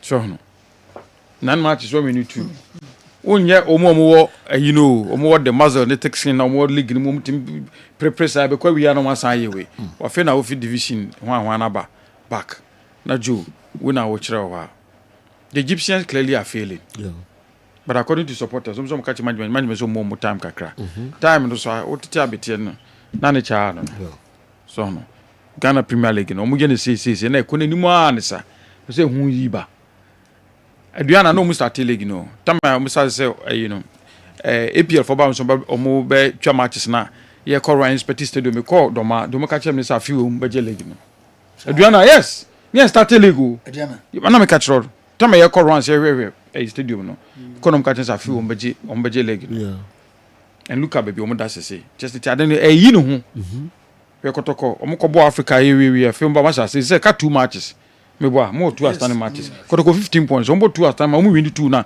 21 do omeda first to be see more time kakra but oni bete ne na o ma we na me wie okay so no and I'm telling my good friend Mr. Tukwesin Eugene omo ye All Blacks ni nyina say hwe Egypt for no so mo hwe na nko yi a ntem na ese omo take decision ntem na ese omo take decision no moko and I like we supporters no omo facing up with the management no omo so command management so omo mutanka kra no mo the last match we na yet last na mo say last match na big match na den o say 3 point it is a Egypt for no e will be ye ma omo a coach Ahmed Fatias one ne video analysis and assistant coach ni so mo bibi jam mu a omunya o has game no mu well o ma anya no dia e display supporters PRO Emma Swedro All Blacks Also, we, the supporters of Sugar All Blacks, are unable to have sex with our wives because of the team's performance in the Ghana Premier League. Every man has to be happy to perform in bed with his wife. But we are not happy because of the poor results. PR Roma supporters, it is the same way. It affects your mum pem grass. Don't you know what me? Because I drink drinks, all drink green, won't me. And they don't GP. I know Musha has their my media money or Zomisha has weekend their my bidiana. I know him, sir. Let me just say, no, Musha has there a man be money. Sana, you know. And I answer. Expectation as a cost to do. Am I all black? Oh, just expectation. Hey, I got you facing factory. I'm on for yeah. We have the last of Mediama. Kotoko has a folk Diana. Some of them are privileged. But when we do mid-table, DBA as well. How to plans no more. All blast masters, some of them mid-table. And so the summer text. Just a dinner. How to plans no more. Anything because of the diagram. How United or Banners, you know, near Brepa. Oh, yeah, we lose where you can get. I didn't go to diagram. Team bien with so minimum person show. Yeah. Well, as I'm okay, almost on Shahat. Okay. Almost on Shahat. You for Abba. How when Abba? It woman more info.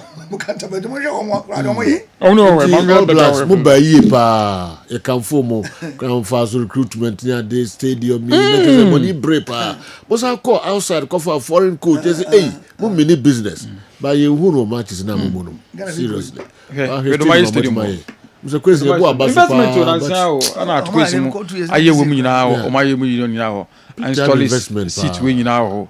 Now when you say, sebi. And Kwanku be here. It's not a good thing. It's not a good thing. Premier League matches, centers better. Me can't the turnaround period of the year winner. I think it's a record. What to compare any Premier League club? So what must say? Saturday I'm quite inspection. Now the next day we see. I must be here. Mama match. Now me na misuru me correct no. Me correct mu Division 1 playoff na. You know coronation me ko. Na pure between Saturday time we start league. I no mutuma here no ma we no. You na me surprised. And look at sponsorship. Investment. ADB name one money. Tank Palace one million sponsor. Oh no. Let's say ni na who results in here. I think say. I took this in a on papa being country a coach, coach. I'm fighting Crawford. The Omuya and the Yadia Oblast for supporters. They have to do something. They have to do something. Look at Tenda, Umbo, I have any pair call.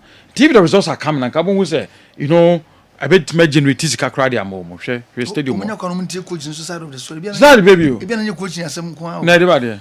Umkomi supporters no consume me. Yeah. If you're any coaching, no, and almost the young one. All right. Yenhwe other story say abobonyu aso na nemu ekontokwa didindi na first part now kind or George names are no shipa Kofodia Koftown. This management I don't know what we are planning towards them if they fail to win this league with our Amwa. Very painful for the draw we had against Vision FC.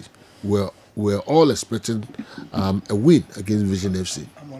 We didn't win because we lacked a striker. Okay.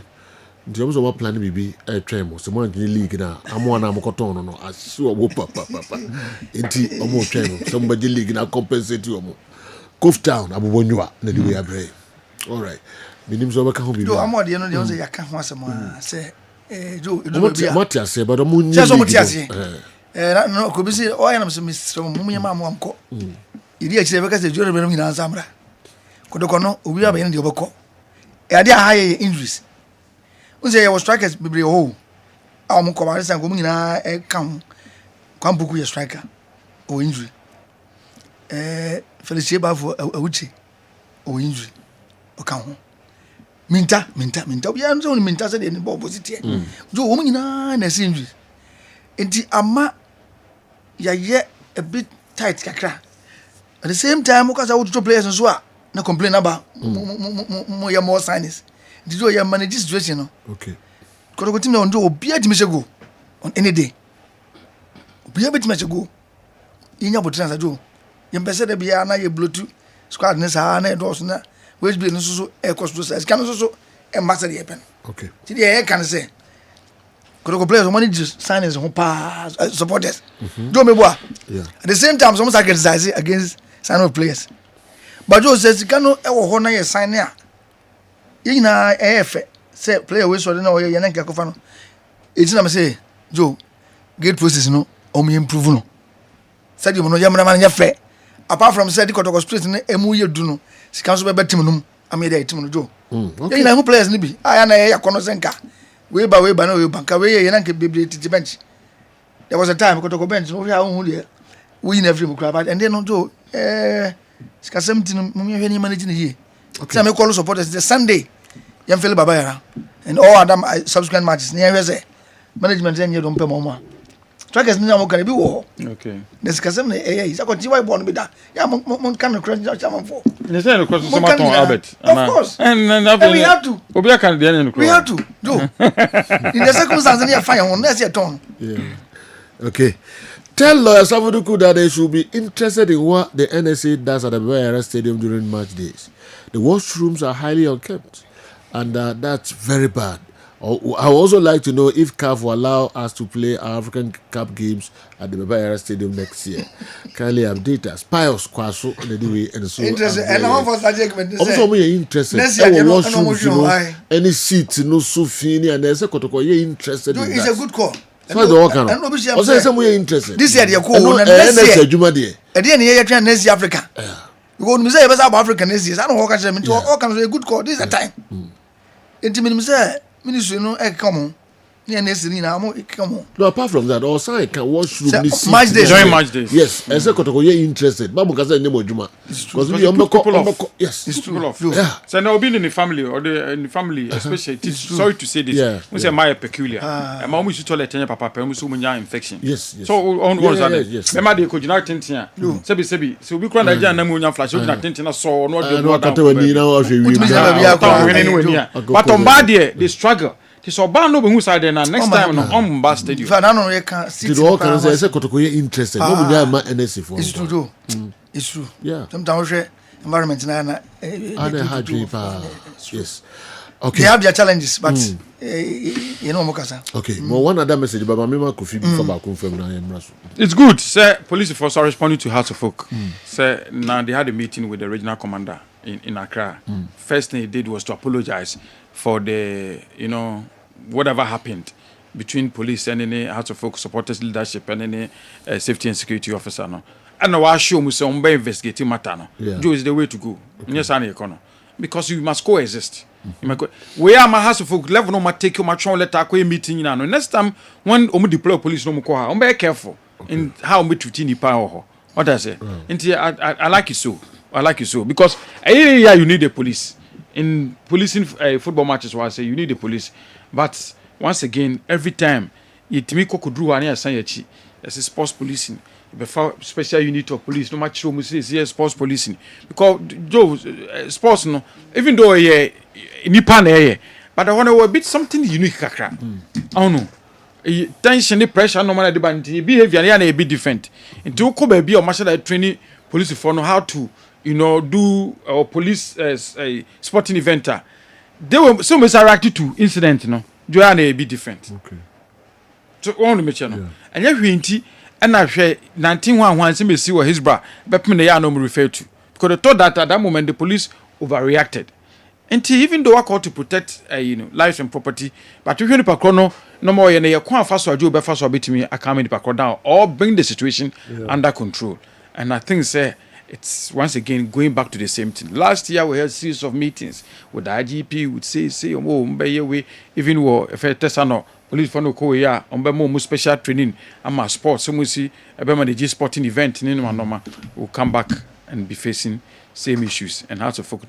So a supporter chairman will go there, baby person common access and then now by confrontations now creative problems will be I wish that as the regional commander has stated, some investigating matter no, and then the Odifono na sebi as which an reprimander some demand na omo edi amano. Yes, why here so yes, so say to your boss. Sometimes reaction towards police you are any different. We don't rush to do man ko be na police jina soldier jina ya we say react. So just for the ntimi ya sem chiro. But police for them say new mo ade bi enti ya na ya sem chiro. The two be say say efuomubo. So when I say in Nigeria, I didn't know way so FCT minister, minister for Federal Capital Territory, Wiki. Oni lieutenant police soldier ni lieutenant keko is one of them. So police na ko twifa no so. But soldier ni lieutenant to or say soldier for they don't take orders from the civilian. No, it's really take order from the boss. The boss I can we why cry. Also you fool some no fool say. She shut up and we shut up say. Yeah, no. And your reaction towards but the bad lawyer be able to deal with that. How are you going to deal with him when then? Oh, papa, so how are you going to deal with him? You can't deal with him anyway. Okay. That moment now, Papa wanted to show power, so show the master. No, you defeated him. So the way be the minister misconducted himself. Oh, that's it. Okay. Who you did not him? The baby, I quite some of the chum away. They were you know, never military guy. The military guy was polite. Yeah. Some of your president, minister. Now catch a whole lieutenant in public. So you are a fool. You are a fool. Also, I just say, please, sir. I can't tell you respect, man. No person change a minister. I'm surprised still as well. If it's at push, I will be surprised. And yes, your reaction no important towards the security agencies. No, it's so important. I can't first why reacting when we try to tell us something or maybe directors are important. Hey, World Cup. Discussion me wa mama June ya da so November in December crowd and never kon yan corner Joe as you say more friendly behavior no me can supporters no kono crowd no. Oh, okay so no hey na kata crowd seven producer na America ni Canada supporters nko well corporate institution yes so mo corporate institution ma o so or the government must speak to the corporate institutions no team number sponsor. So then Mr. Fianu can and there's something missing. You can't have your way. So first like a Guinness, then come up on Tadia show. The first protocol. Guinness for bread check protocol, me change Tadia or Hane they say Guinness family Jesse. Near me say advert more. Now send to protocol say Jesse.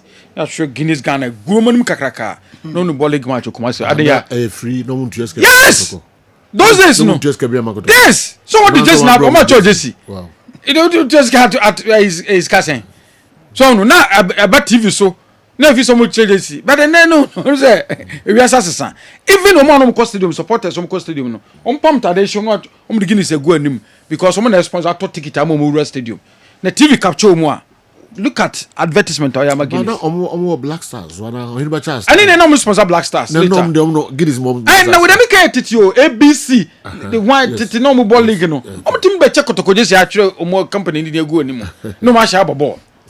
So no me chena o sheba bola I advert karakapa na yema an bo 100 times the Jesse no mo de abre wo no so no Jesse be grow adam penifo no bi nwuma na omo de atọ omo chegu ai feeding ni bi kotoko Jesse ni bi so da be check kotoko yes exactly when me kai pa so no big advertisement but then you know say anyum nyina sa even those days when Guinness was sponsoring the Black Stars no now we got to a sense that the supporters union no mo ba no ma pam mo tade a show mo atwo Guinness egu anim na Guinness am mo finish ticket no mo de be room nti mo ba mo share but TV to so pe you are doing ambush marketing you will not be allowed okay onunti it then becomes a bit complex.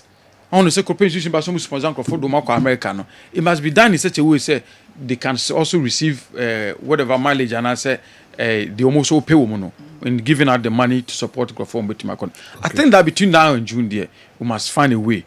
I cooperate to America and in Canada and in Mexico support it. And also the Black Stars of Ghana. I know who need team be a chinku to kwai. Oh, I Nigeria. Black Stars. Black Stars. We never there is one abu na mdibisi. Ono na bet mabwa ya. One abu. Also we be na what the national team be chia to kwai. That be big Joe. Hey, I know. Oh no. And the honorable way the ordinary basis. Kwara ya Abiyokuta ya. Ena nkaja Moloku so mama na America. Abiyokuta. Ijoze. But Abiyokuta dey from America. Abiyokuta boga. And today so na bobo abi. We dey on abo na very finance. I know so feel the best yazi. Any environment. No ni hono so mu ehuru didi ni. Hana meye yamanu. Hana meye campaign man mo. Okay. Hana meye campaign man mo. I remember Temadumas, the lives of Anna Sedu, and that's area of Dumas and Opuko free of Asante Kotoko. The whole Tema Township moved to Tema Stadium just to have a look at the players. Baye, Kumi, Kofi Badu and others. Wondering why Kotoko Beshaw.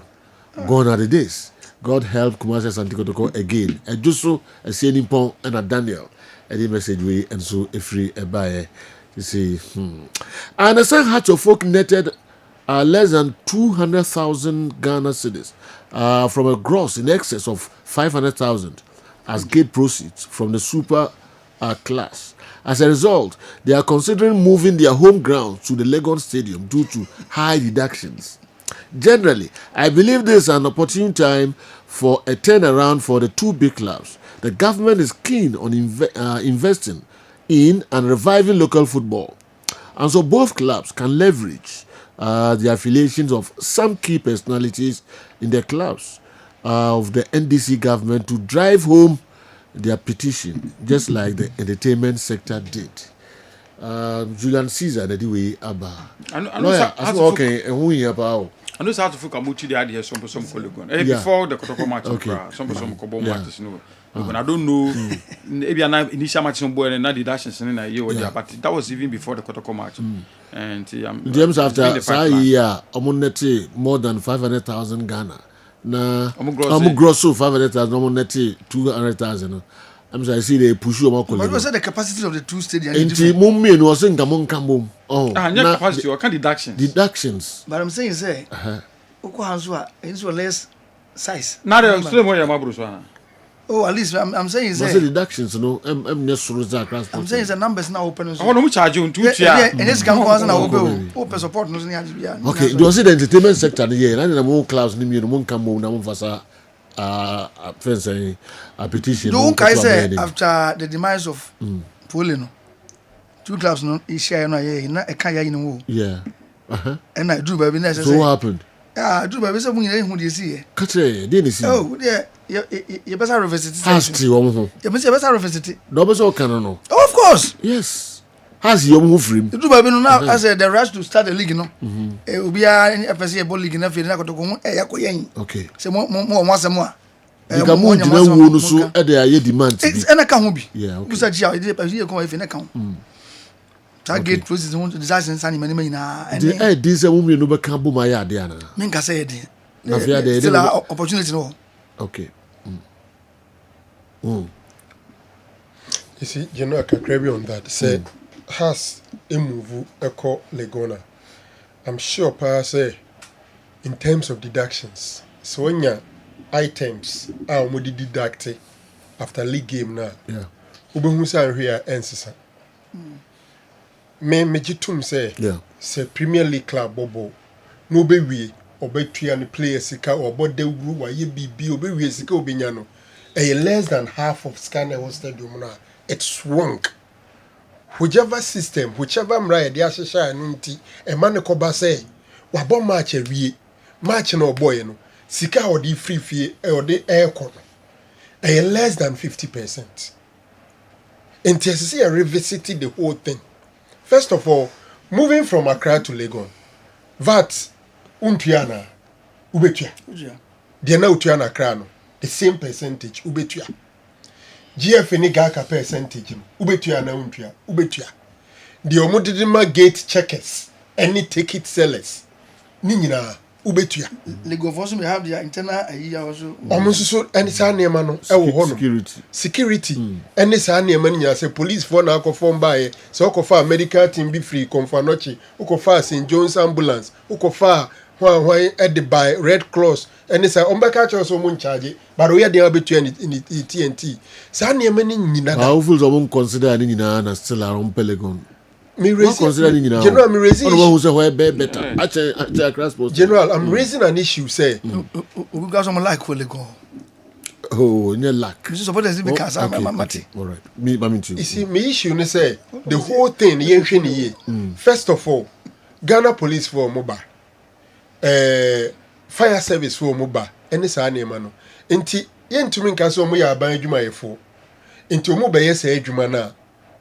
Say additional bonus bi ana bi kakra mi ne de mo ma esesa aban ne fa na nkoba say clubs in football for no mo chire wo no say sika ni nyina ye tete sade ma they come there to protect the people of Ghana and then abanye japade ni bibia eno mo ya abanye dwumayefo ye ntumi nye omo schedule say bimpo omo schedules no it because of match in Tinibia who number of hours are a part of regular hours so that clubs will not pay that money ye ntumi hwe say ebia stadium one umbete say owner fee so say no ye facility user fee and some NSA dey be so sa ho some what 10% Jo, on gross and 5% on net.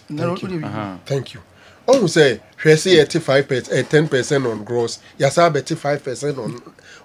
Upa yenya the standard sheet near. There are some elements. Yesi a pese a boa football no near boa clubs na itwitwam. Minim say VAT there also otiswa asem kese processes a be go through to parliament and it's any money but you know the clubs are suffering and they do level siken nim enti say system ne person mo bo football money pija and ye many be ohon ma ye yin free omutri so nemra form oba me ho I will relink it to Mr. Fianu justification for the 10% on the player sale. We have this uncommon okay. Mr. Fianu raised a very interesting point. First of all, in the historical perspective of the mass a buy. Say baby a trim. Na football association siken nim.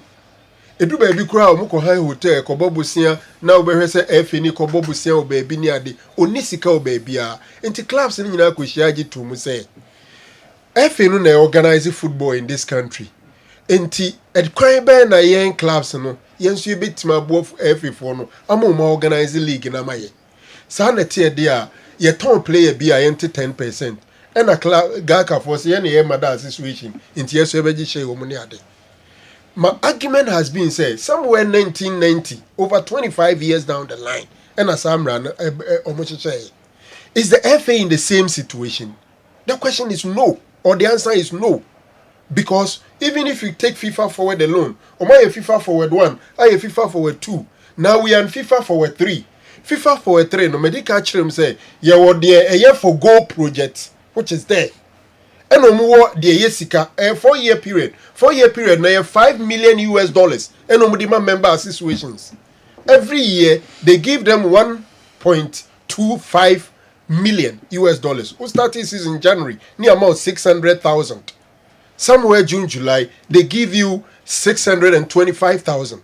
And I'm saying that those money no who can FIFA when no better name or day administration, Sanya Mani nada. It's been factored into the FIFA project. And Timadjane say, nay, FNU needs a here na, a baby a tremuna, no more sahu here. They are no more in there. Until Omuma clubs and so hurry omu, even if the Omun to me ain't 10% entirely, I want to so. Because imagine say, players who do the whole Ghana every year, you transfer Omuku, be a FNAG 10%. Clubs and Ubenya saying. Send a clubs in the Binya. And I'm saying that regulation now, or more tries or more justify. It has outlived its usefulness. Okay. Otherwise, the situation has changed, so it should be reviewed. Either they scrap it or reduce the percentage. All right, we and so a for and Temakon Cranama Kofanka talk a and so Eddie free home. Yeah. We say Mr. Fianu suggested say a queer F any boa clubs and it says Omo Africa. Omo Muska. Omo Muska. And I know, say, Media Melko Omo 30,000.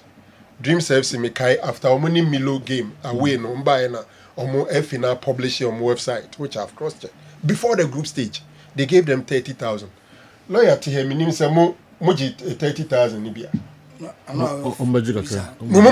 Umama Gold Stars. Okay. They were not given. Gold Stars were not given. It's my problem, and they say, Sanchez, and see if there's a justification for some of these things. I ain't nemra. No, you who say, club ne kwa Africa, as I say, F in money te kwa na simpoa. Now, say, club we drew honomwa, either so copacho, and I say, yenimu, and I pewasem, and now nature, and now nimofe. Now the amount with the emfamano. And yes, I periperio emma. Michitum se betuma ba se bedru brevi na ebi kura efe ni sika nye ready. But if it is enshrined in their books, say efe ni mo almost certain amount, then eskani kura ni wa o de ne ka. But the nyamra bi e ho ba wo 10% ne de e mra abayi yiri obi anu nti sa mra we ya na ma pa ma mo disqualify no. Eno de mra. But the idea now with the justification, no, they have not made it a law. Nti se ne kotoko ontumi nka se efe de ne ka. Meanwhile about Africa na wi. Gold Stars in Tuminka, General Gold Stars, Echo Algeria. You need about $470,000 or person for a charter flight at the Koba. It's not easy. And if somebody would have to support, or your father is have to support you with $30,000. Now, Emma, Untiminka so do car. Adintia. Intia so mushe. No musa tenasibim. No more review all these. If the support for the clubs when they are going to Africa, one of the justifications are, then it should be enshrined in their books. John, come take a credit. Okay. So first of all, you can deductions. Gate one more. This is an be one more by law. To be them free say they can't afford to do no. I can't say do. Say a buy no. A boy clubs moments are pejano. One of the issues I say they can't on finance national issues. Say if in the best player you say clubs in and become mama. I feel the man for who said dream as I say as a nation no yes first animal serious in the address. But on the 10% deduction on players season no so they are narrow kind no. Anka if no your mother body clubs ni na e ka ho bi. Tinka yetisika koto omo yiman ko ni na be benefit ya me yidi say anka ha gene because yen nyina sika na yen na ye dia na yen nyina na ye di. It is a scan be betima back clubs no in a way amama benefit dia anka en ha gene. 10% no. 10% no. Say if fans the cozy can yen nyina atete ato cozy kam. And if any be boa clubs no. Nyese nka wo African ko. Any other means bia. Say player insurance whatever we bia. I want them please say e but say if any komo generate ska ama omo into the accounts as mother body. Clubs ni na e ka ho be no.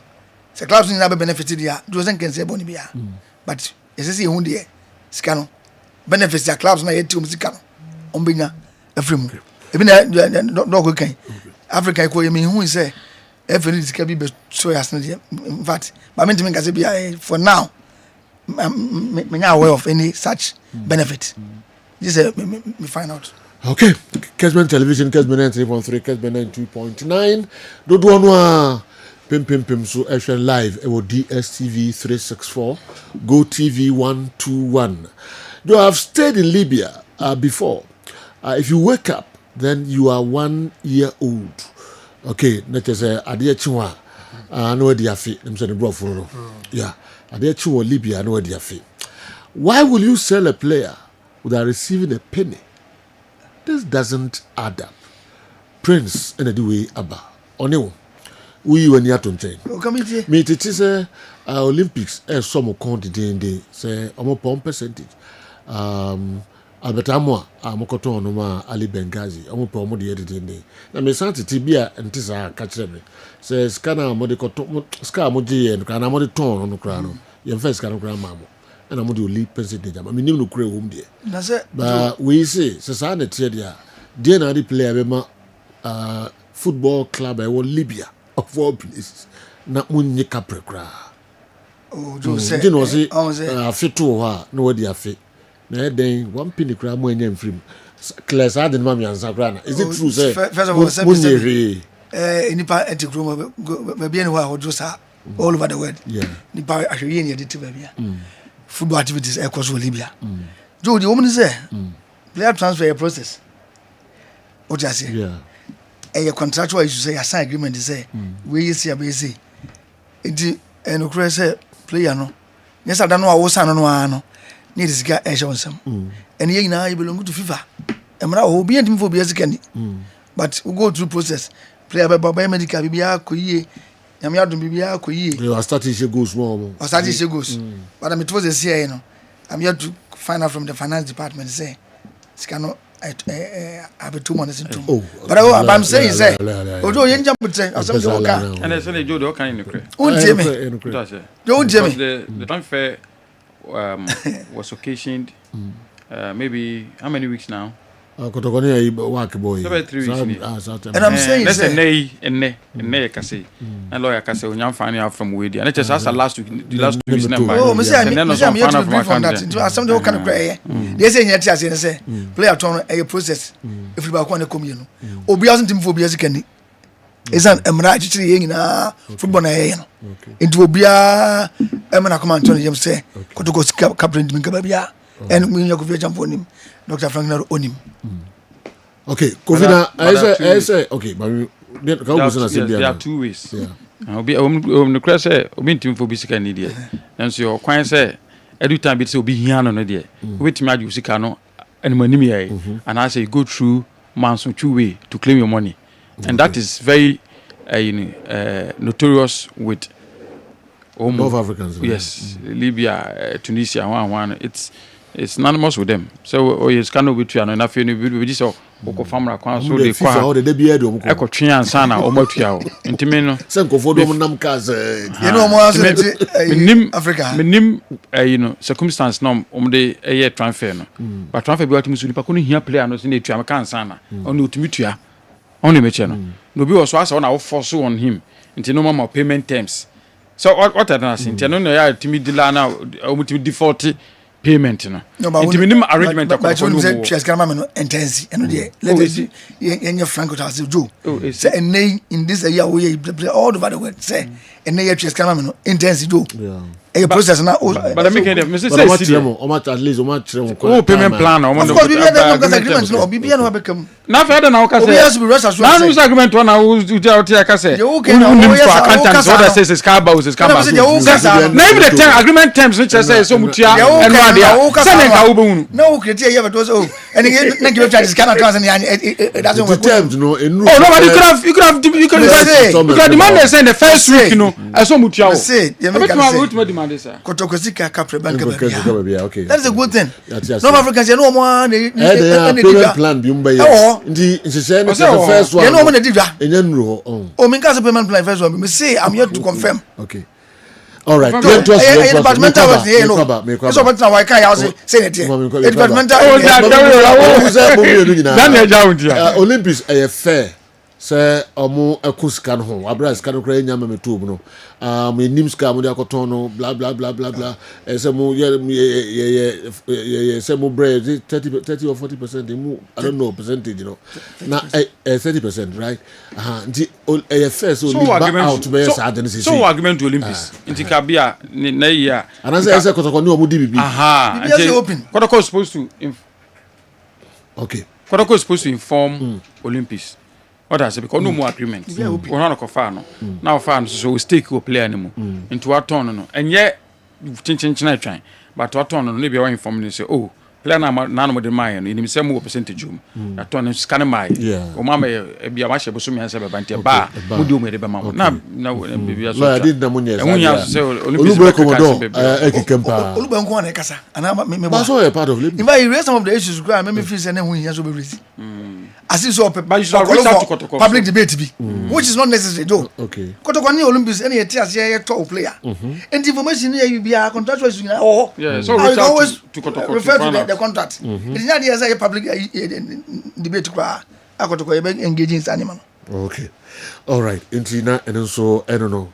The omo babo ntino mo kan ntre omo so bia yakotono. Olubo enim the right thing to do. Okay. Say issue be kwanya issue you could so abundant said there obi asisi wa abu koma for there yeah it can work they do that say more who amount na the ton no business you know me now football situation na you know omu bet Olympics bet final do head is over you see Oluboy sometimes Madrid say he wants to be head how would they find out from the system maybe Madrid system don't mean no okay Madrid say sometimes he wants to be head the proper and the modern way is to first of all Olympics will see you which is no little boy Commodore so the CEO would have to write to Asante Kotoko mail that to say a player na your percentage he's been sold can you brief us with the details simple that Sekotoko and responded when we are home and there is an issue okay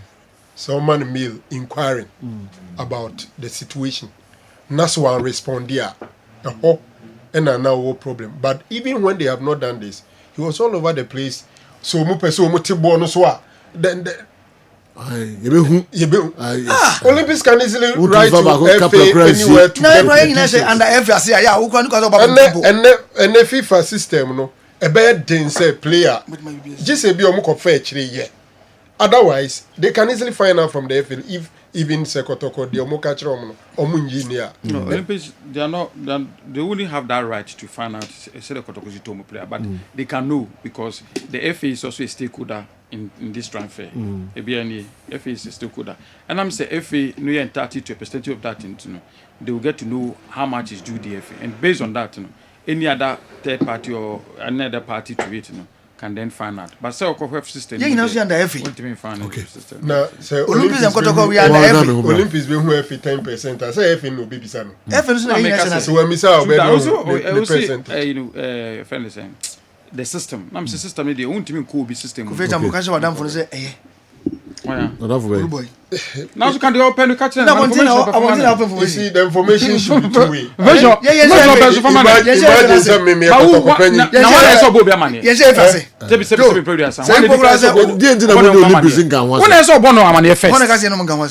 Oh, sir. And I still Oluboy about one thing. Oluboy just stop because we didn't market Olympics. When I saw what money say, Kotoko Olympics or contract. Okay. Future transfer when you know the abbey. In Dubai, I didn't know ye. You write to Kotoko for clarity. I didn't quite in the corner. And medical one as a right. What size of the ultimate right? Oh, I got you to was it? The only I was wondering. Medical say if you are in doubt, okay. Formally, no come forward. Okay. Yeah. Yam Fumba, we under the FA, no one has FA. Kotoko and Sunjay, no, some with my someone here before the FA. Sikadem say a super. Oh, opening every time, no swap. You know, Timuga. Is it a minute? The this is okay. Finance one. I'm sorry, okay. But I can tell you, say, maybe I okay. Okay. Aside from Ejuso, please ask lawyer, where is Philip Amu, the new winger? I haven't seen him in the squad for some time now. What's wrong? Osei Ejuso, Philip Amu, Amu. Okay. Yeah. On Prague. One of the new signings. Okay. Yeah, he's okay now. Okay. And no Prague. Na unyanjuka kraba zile. Okay. Okay. Me call Abbasisi. Me call Doctor yeah Muzu. Inti mami call Ejuso Krapa. Na Dawood ho egodi nko ka kra wi Doctor what you say. Na eba be to aso dey abamu. Oh, your friend Dr. Dawood. Me na me da Dawood heba hospital ano. Na enam me so enane Dawood ointment. Dawood 360 capsules wodwa manso a ene obi adi hu adanse. Na du wei edutwem Dawood ointment. Dawood ointment o se fatwi na ebeko. Ofa Dawood 360 capsules o se sisi na ade wom. Na drum yenu wei e adwuma bom. Obi a osisi ye o yapa. De obeye ne se wo de Dawood ointment no etwitwe osisi na anopa ene anwumre a nansa bia no na wodi bia bo asawa obetimi de atua wodware wi a fa Dawood ointment wo de te ne fa sra ta bre kro na no na wonom Dawood 360 capsules no anopa ene anwumre na danse ye na ba amane wo de enko na enko ti adanse ni bi Dawood ointment edrowe me straighten and well done the toda me podjuma na me wonam nyina me hu bibi enyi ba se minya sa Dawood ointment we nam ditwitwa na no paso binya Dawood 360 na me no a ese kwale me ye adwuma kura se kane no te do we de edima se mama na be di so ase mama ye electrician na ye adwuma ekofia yentimi na Dawood ointment so ye adwuma na obra okoduru fia fa twitwi ade be che no na ho aye den Dawood ointment fa twi keke na ebeko ruwa me yusu mama ho de pa mama metimi gba adwuma bibi e kama e mama ye Dawood 360 capsules and Dawood ointment me we no now the way no twitwi wa poso ebe ma ya oni nyina afiri o ma de che otwa be bodwuma Dawood ointment fatwi na ebeko da bia amofo komperu de wo ka musa ko spreader mi secret na nu ani ebudo na ani Dawood ointment ene papa me sole no pa mi twitwi mi sisi achi me ba bia he mentebre secret ni nie ti so person ti say me a we should Dawood Ultimate. That's the secret of my taxi driving. Me a transmission gearbox specialist. Ejuma me ye. Enkan na me pega ade a na me nsakura ntimi pega. And I say me ma ade so na lock me sisi. Say free say me share Dawood 360 capsules. And the Dawood Ultimate. Abo me bebre the drive you so amente ya mente ble bia. Obia mo modern so betimi ape Dawood Ultimate. And the Dawood 360 capsules. Enya bi ato. Odofo se watibi. Aduro ya meka ho asem no. Eno ho adanse ene wono madi no. Ko pharmacy e ben wo. Herbal shop e ben wo. Ne koto Dawood Ointment.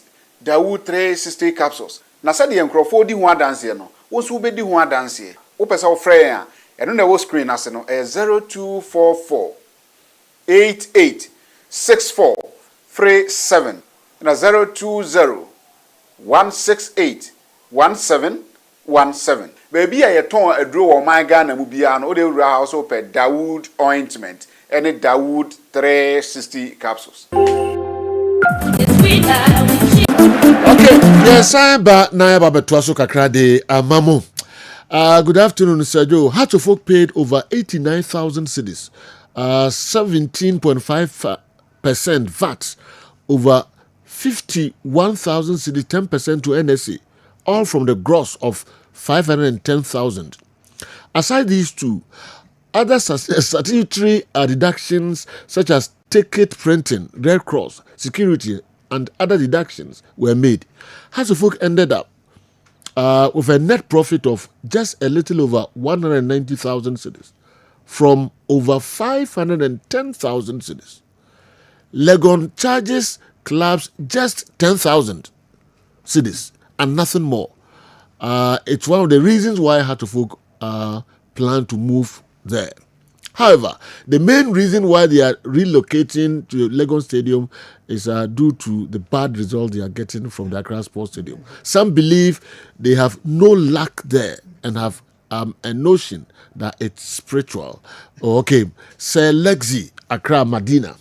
And Bemoni de Okonya Gefufru. This Accra in offense Legon Stadium na man kabeding. Accra Stadium has a ball from Titiba winning Champions League in Maja for the one lucky new. I want to move no man that show Keshi. Lucky new. Would own this money in but before we bridge. Nam Jay no win Champions League. You no Muji League. Okay. For the economic aspect of it, finance aspect of it, I agree with Domo. Mr. Legon, they charge the club. They charge you into 2 years. No, but a percentage on gross. We are some percentage on net. Bakuye facility user.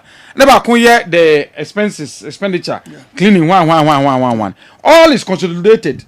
You don't have to pay this and come and pay this. But what must say? Say Legon boy when you have 510 years. Joe, I can assure you, say, Hatchfolk probably would have gone home with no less than 300,000. Okay. I don't know. But economic and spiritual reasons, it's normal a move ako Legon. Spiritual reasons in it. Adabraka. A true Hatchfolk supporter said that they don't have luck at the Accra Sports Stadium. They complained to their management before playing Kumasi Asante Kotoko, saying that this season it's been so hard for them to win games at the Accra Sports Stadium. That's why they want to go to Legon. Okay, the Fufro and so they are braying. No. All right. Yantua so meko no hono magic kakra. Yesa meko listeners and viewers so na magic kakra nsana ya kon kran. And then budget no kinkan at 2 p.m. right? Now I'm recording mu kakra. All right, let's say your transit kakra na fi yefa budget no and so live every Parliament House. I know my brown. Be Joe, they are making ni say. But I'm fan to just Kumasi Asante Kotoko coach Alpha Lotto. Almost sponsors in the back. I will encry. A team ni na kwa coach omo. Na omo ama Asante Kotoko 100,000 Ghana cedis. Titisika no 1 billion. Mdache omo. Mpacho. Sanje part of the contract. Minima de some of phone at the end of the bar. You ready about no maminti. And no bama or more homie. We pitches ya omo boys no here home. Sanya bear a dark siada ye near Diana. Ampaye bigger a big match. Yen just say wo ye supporter ana football fan na wo Asante memu a wo trefi na wo tra kobusa say kotoko match no ye dey ana kotoko bobo na ne nyina na ye nya kwanya ye bo ho de ro kire ye tiefon because Joe say kotoko prayer bia na kotoko supporter bia ka nonko na ya maintain ye prayers bi na samba mo ye ne den kamara mo ye ne den ye se nkwancha de efe ni nyina diska na ye boje ye ska sam se nye ska o mo pe na ye de ska nyina ma prayers ya ye betime maintain wo mo because ska no o mo hye na se ye trafie de nsa hye dem ni fam se ma baba yara de ye ko feska wo hen baba yara ska nkakra ye gi no wo yi eno a na de hwe prayers yi enti ye be supporters no se me trafie mo me mra stadium ni eba ni ebe hye ho ma ni enyeska ye betim de maintain boys no samba ohieska eska semti no ombeso osan yenyeska no opedi manua obeste kamara yenyeska opedi manua obeste bibia kabia ye bonus wa santimemwa omubenya no kwa enti ebe search tafo no omunya ya do omumra baba na at the same time person esa enya league no so ye top ni esa kwa Africa no so esa ye continuous enta say ye ko baako ni ye chitra da bia afibia se yako ni nyina ye supporters because you see bia be paya ejina basem this supporters bus stadium ni be bobo meta boys dachi no mo antime deliver my number boy ye ma lawyer Safu Dukuba before that maminko wish Lydia happy birthday Lydia mami wish you happy birthday Lydia ye juma e was sinapi aba and your birthday into young wish you happy birthday. Mommy and Lydia Kakra and Sana. That's Lydia. Oh yeah, Juma I was happy about. You wish you happy birthday. We a special one I feel Dorothy Eho. No so I was happy about. I say you wish you happy. No, don't you know no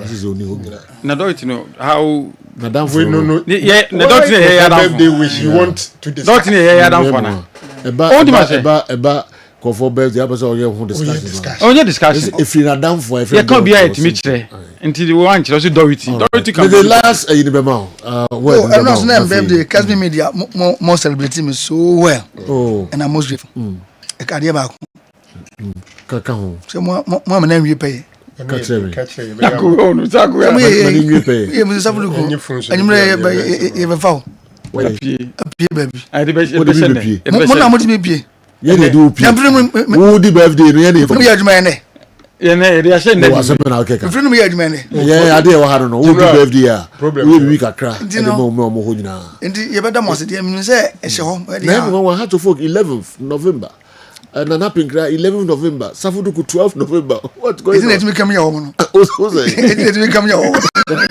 woman ti ase ajo e shere di ase omo pa ti me se me kan wasam kese sa simple for the first time ya shake hands in esa me ya esa ya yeah because of some of their supporters ne ba me chena obi wo cha Safo mo ya de wate kotoko mo ya mafia wate na me se ade osu nyema ye pa mo be say esa de no mo ya de wate and I'm so on camera we in enti to no support bia o se o mko beni na me jana nchen kakra bia picture ni yim film no okay na me raw and you know for the first time wash your hands by else yeah because of supporters no after match I want to true ako you dikari you some me ya no points no na supporters hu ina reho okay say me ya no mako points no okay how supporters hu ina reho zana o chire okay Emerson dog who be John onim okay Manchester of Uganda so mo school mu na assign master was what program okay also Mr. George Entry okay okay was what tell us no intimate your interest was school Manchester yes Manchester of Uganda Mr. George Entry okay with the assign master oh nice Matters of Uganda that's why I had more about 22 years wow one of the best schools around.